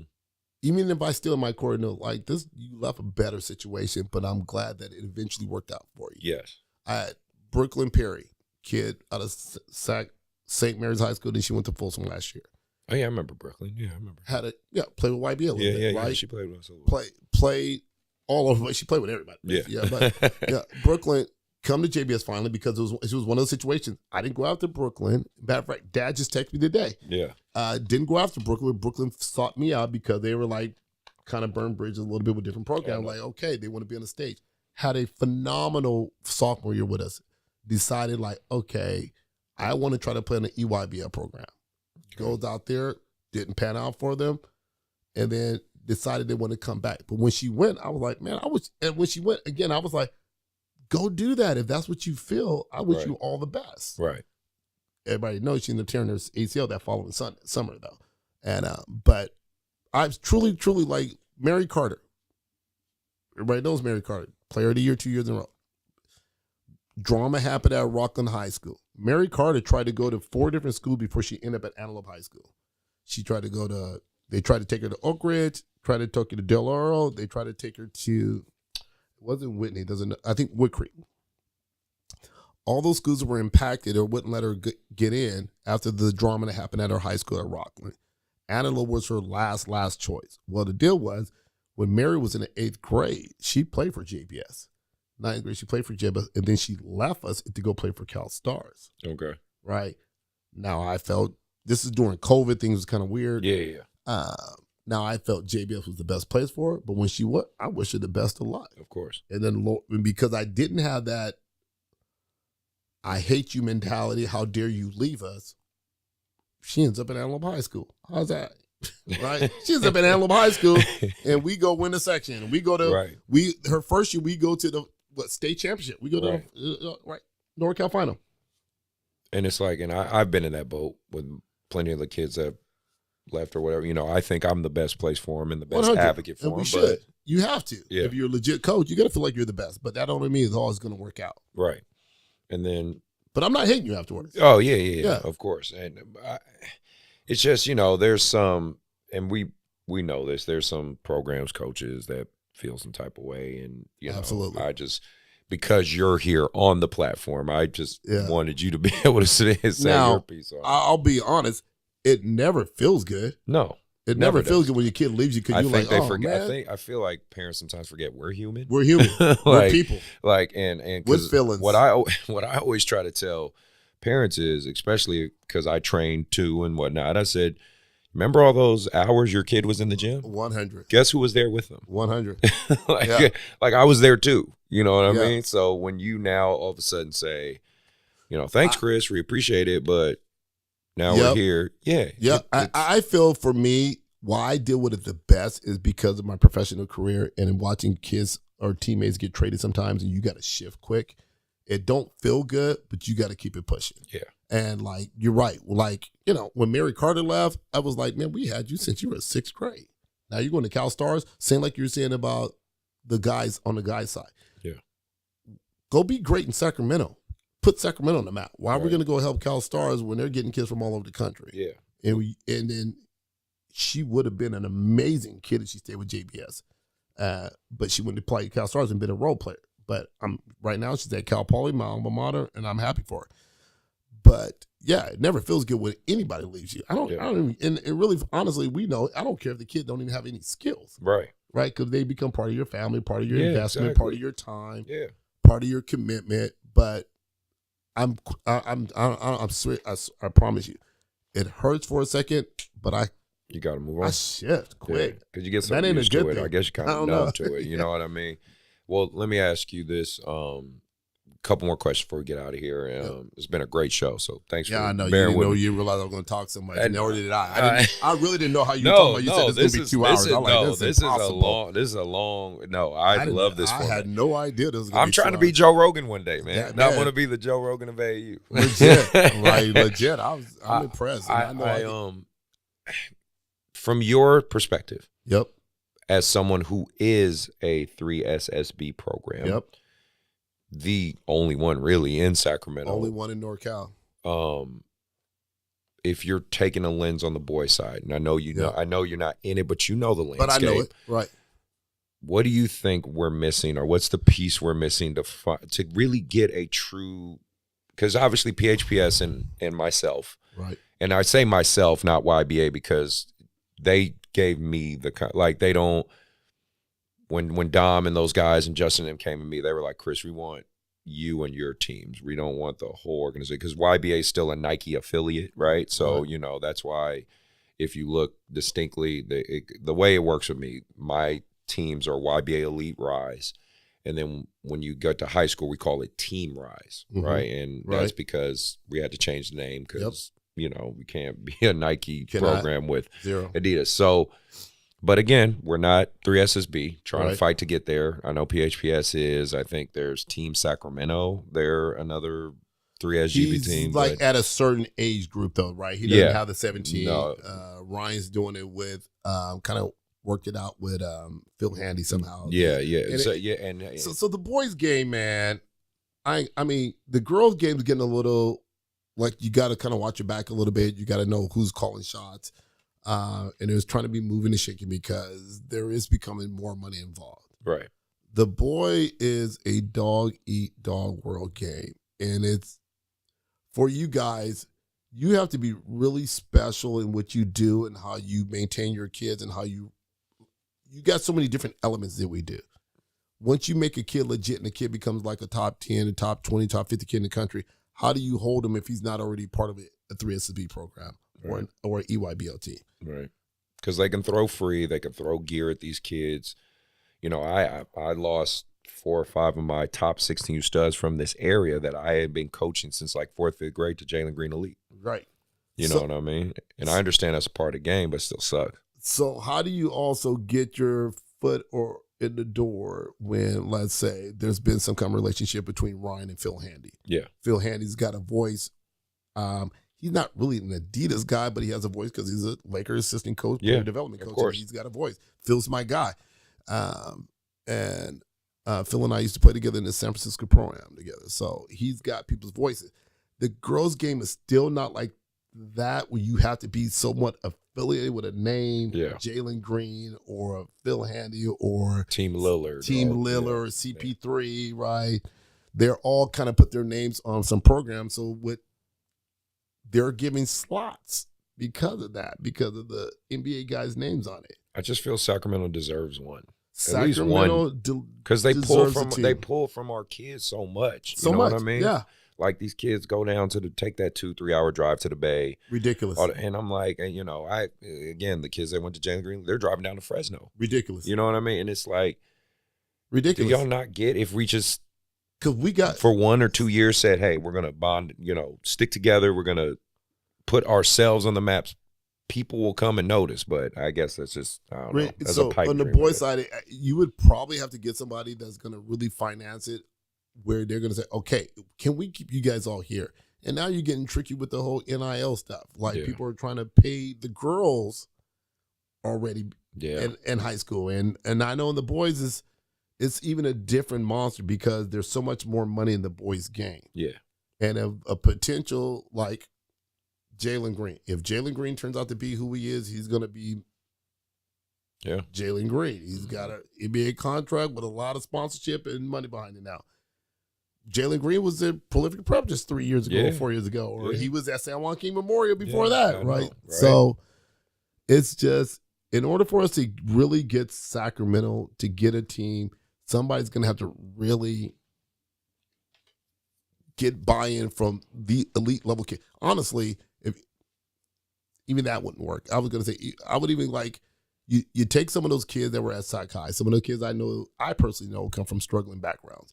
If you can get those kids to commit and stick around, then you may be able to do it with just straight, like, street kids that don't have too many options.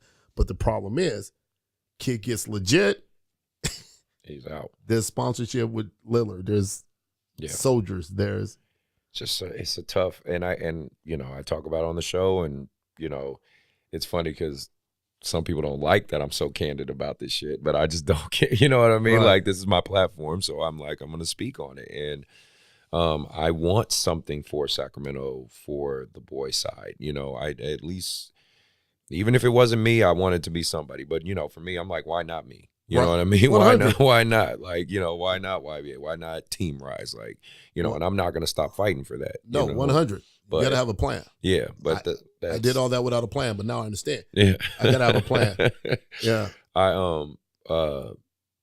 I think I got two more. Two but more. yeah, you got to find a way to just got to get kids to be like all in, man. Like, man, we and that's going to be rare at this time and age for the boys and for the girls. Like, I'm like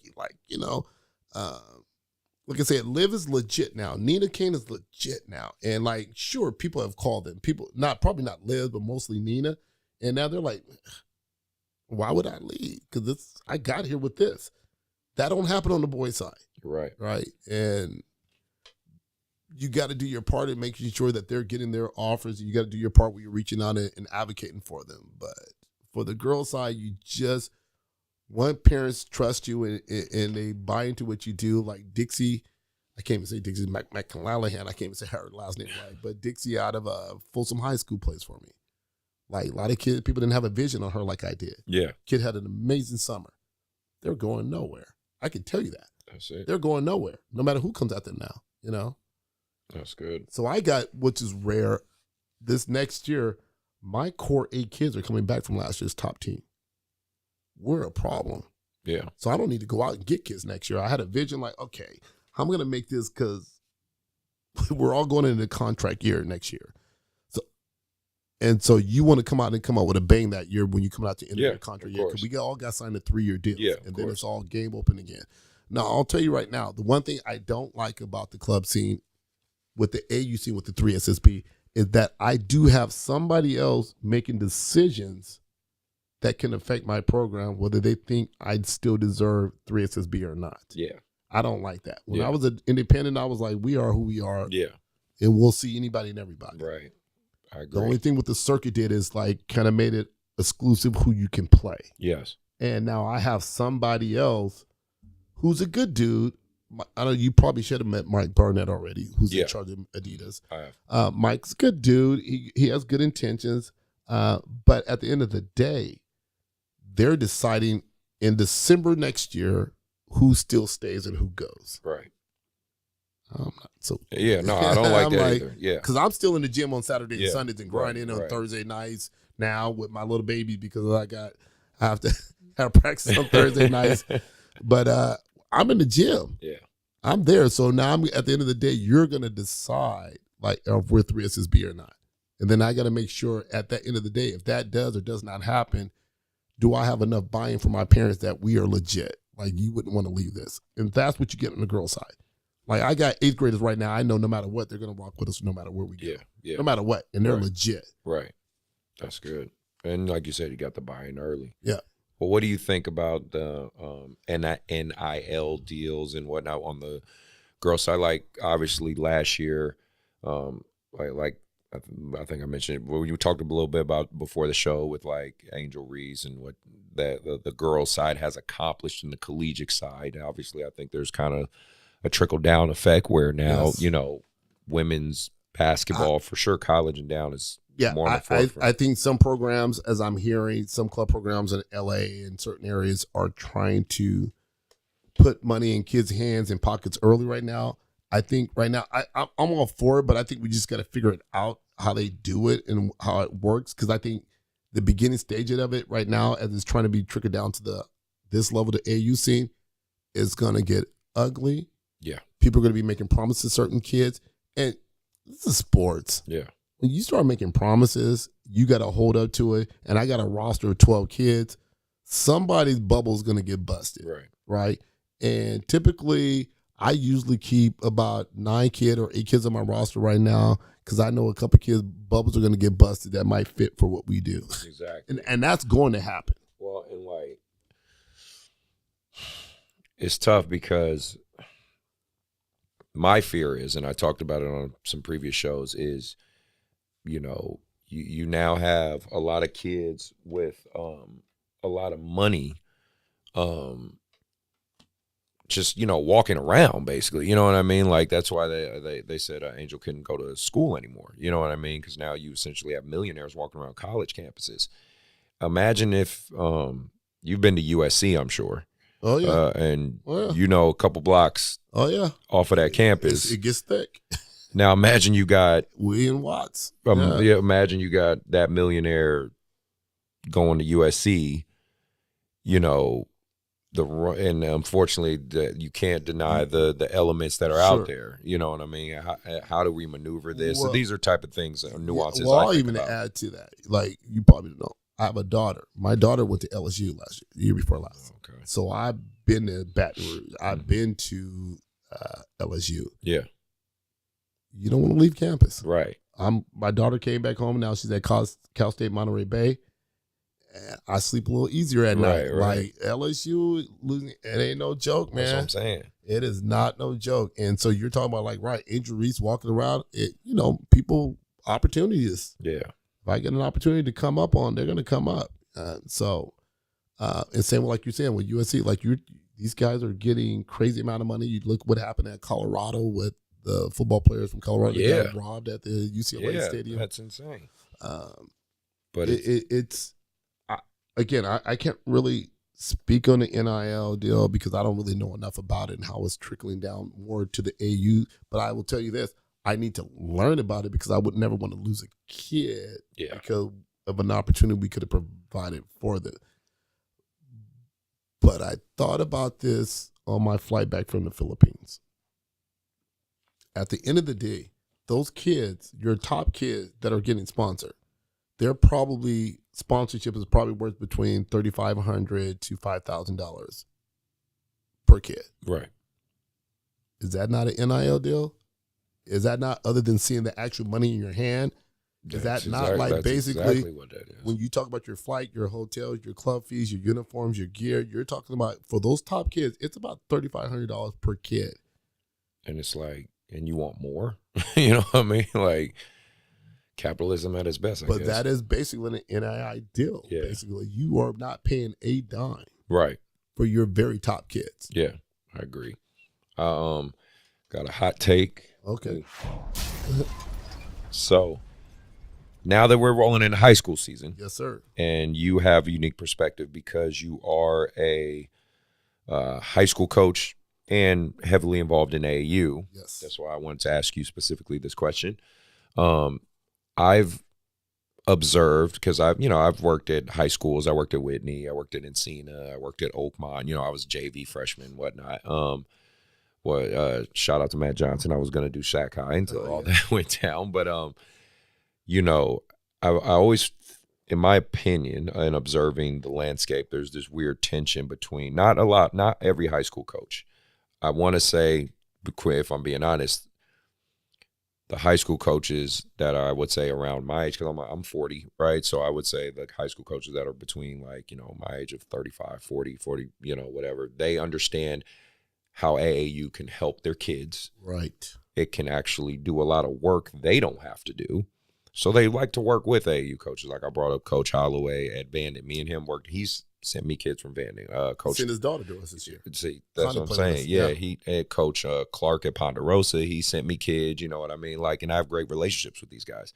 But there still seems to be a weird tension in the air of AAU coaches, directors versus high school varsity coaches. You know what I mean? 100. It's just this weird, and I'm just curious your perspective because you're in both worlds. You know what I mean? Both worlds, and I think this is where it gets pretty interesting to me. So I have this weird balance when it comes to some of the high school coaches, and part of my success with the club,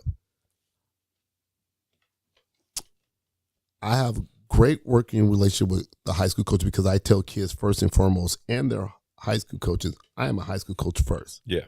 I do the club as my hobby. So I'm not ever taking away, I'm never making a kid miss a practice with you or choose us over anything you're going to do as a high school team. Like this summer, pretty much the month of June, which is a big month for high school, but also a preparation month for getting on the circuit before we hit July. Absolutely. I probably saw my top dog kids maybe once or twice in June, and I wasn't tripping. Right. And the coaches respect that because you could try to put your hand down like, look, we're about to go play in front of 1,000 coaches. You're playing at, I don't know, God knows what summer league tournament that's going on right now with nobody there. And I need you to be the best you can be in front of these college coaches if you want to play the net. You can push that hammer. Yeah. I don't do that. Yeah. So you respect what they're. I respect their space and their time. Now, do I want them out there when they get? Absolutely. But I respect, and I'll tell this to the high school coaches too. If you want, let me know your schedule, and I'll work around it. We need to have them at, let me know when and where. Now, working with them on their practice time and not like colliding with them and creating tensions with them for the people that know. Okay.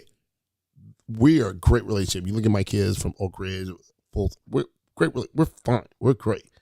Now, the coaches that don't really understand the club scene believe that, and it does, let me say this right. They believe the success at Antelope is only truly based because of JBS. And they think JBS kids end up at Antelope, which you go down the roster at Antelope, my kids are all from Antelope Crossing Middle School. Now, are they in my program? Yes. Are they getting better because they stay with my program? Yes. Guess who doesn't miss practice in June? It's the Antelope kids because I'm controlling Antelope practice and I'm controlling JBS practice. Exactly. So my Antelope kids don't miss nothing. Yeah. So, they're going to continue to get better. But a lot of the one to like kind of take, now so that's the funny world I'm in. You have the club haters that kind of want to take you down because you're the big dog in town. Yeah. And for the most part, like I said, I'd rather work with you than against you. But if you cross the line, I have no problem going gloves off. We can get down. You go low, I go low. I can go low. I choose not to because I don't at the end of the day. Right. My mama told me to be a good dude. Right. But I can, and I've gone there. I've done it. Like, okay, you want to go out there being one of my kids? I'll show you how we can do this and how I'll show you how to work. So I have the club haters that I try to work with, but then you have those high schools that think you're only successful because of JBS. But they don't understand, again, where I started from Highlands, from ground zero. I started at Antelope when it was dirt, right? I've been the only girls high school coach at Antelope. We were dirt. Yeah. So I started at Antelope as a JV coach. We were terrible for the first 4 years. And I remember telling Becker, I was arrogant. I said, give me 2 to 3 years and we're going to be a monster. Okay, so it took 5 years. My bad. I miscalculated, dog. But what I have done now at Antelope is I have set a standard of how we do things, and now it runs itself. Like I'm in practice this week, and it seems like we're in mid-season form already. We just had tryouts, technically. Yeah. So the high school coaches that don't understand how I separate both of them, I get the hate from them. Yeah. Because we've been so good for the last 12, 13, 14 years now. But for me, now I do know this. Other high school coaches and club programs, they have problems. Yeah. They have a lot of problems. And I think, honestly, the AU coaches have to maintain where their real position in places are. Like, we have good basketball in Sacramento, so our coaches are really committed on both sides, girls' sides and both sides. Like, even when I first started, that was the first thing I noticed when I first started the club scene in the Super 60, like, running a showcase here. I'm like, we have coaches that are committed. Like, and when I first started programs, you guys don't even, for the girls' side, you don't even know what's good. Like, when I first came in, it was Bear River High School was a monster. Okay. I couldn't beat Bear River for nothing. Right. Programs that's in the dirt right now. El Camino could not be. El Camino was the top dog, NorCal finalist every year. Mariloma, these teams can't even win a game right now. You know, these were the top dogs when I first came in. Sac High girls, they went. You know, right. Kennedy High School, These were the top dogs, and now they went. They went elsewhere. But when I first came into the game, the girls' game, I was like, man, coaches are playing summer league, they're playing fall league, they're playing spring league. Like you said, they're dedicated. They were dedicated. I'm like, this is amazing. So I had to catch up. But a lot of the people now, they don't understand how some of us maintain our success. They think it's because we get kids transferring or we do things not right or whatever. But it's like, we grind. Yeah. But we grind at the beginning, so now it takes care of itself. The infinite game. Just keep going. Man, I'm going to use my line. Right? I'm going to put that on my uniform. I'm going to take that at Package JBS. I'm going to steal that. You know mine. No, please do. Best coaches steal. I'm going to put that literally in the back of our next uniform. The infinite game, man. Infinite game. Just keep going. Like, that's what I tell my kids. Just keep going. I mean, no, that's cool. I think it's about relationships. It's a balance, you got to have a balance, man. And then both coaches, get your egos out of the way because at the end of the day, we want the best for the kid. Exactly. I always tell because I've had parents ask me, if we don't do high school, can we? I said, no. Let's not even go that route. I heard that before. You need both sides. Both sides have value. Both sides teach both. I got one for you. So I don't know. Where'd you go to high school at? Oakland Tech. And then so the Roseville Middle School League out here. Yes, yeah. Kids can't play AU. Can't play AU during. It's affecting my 7th, 8th grade group right now. I got a bunch of kids at Antelope Crossing. Right. Funny enough, yeah. Are you kidding me right now? Right, come on. Like really? I think it's a dumb. As far as I know, I think we're the only people because I've asked people in other states and even in the Bay, and I was like, have y'all ever heard of this? They go, no. Most asinine rule in the history of it. I run the league, the middle school league in Sac City. I'm curious. Do you know the history of where this came from? Because I literally don't know where it came from. I was trying to find out. Don't care, but I've been dealing with it for the last 17 years since I've been in Antelope High School. Because when my kids are coming up, like even my Janiyah Harrell, even my stars that were at Antelope Crossing, I had to miss them for their season while they're at Antelope Crossing. Yeah. Well, just asinine, stupid rule in the world. But I've had those kids at one point go, we just won't play middle school basketball. And I have to go, okay, I'm the jerk. You can't do that. No. I tell my kids that too. It looks crazy. Because I say, you're going to go to high school with some of these kids. And I try to tell my boys, I'm like, ultimately, it's okay. It sucks because we're going to probably miss some stuff. You're going to come back with some bad habits. I know that. You're going to come back rusty. But I said, but the cool part, it gives you all an opportunity to be your LeBron James, your Stephen 100. Curry. You can be the man because I know you're probably the best kid at your school. So go enjoy your 6 weeks. Enjoy your break. Be honest, I probably could use a break. And it's like, come back. I'll see you guys later. Well, I'll add one to that. So what I tell my students, this is going to be the first time you're going to actually do school and basketball and academics all at the same time. Yes. When you your first time before you get to high school, it all goes together. That is. Because you've just been doing club stuff. Now, I never checked your grades while you were playing this situation. I never asked for your report card or your behavior record. So now this is the first time that all goes together. You have to balance it. Yep. You have to start balancing it out. So I've had plenty of time like, you should quit. Nah, you don't quit.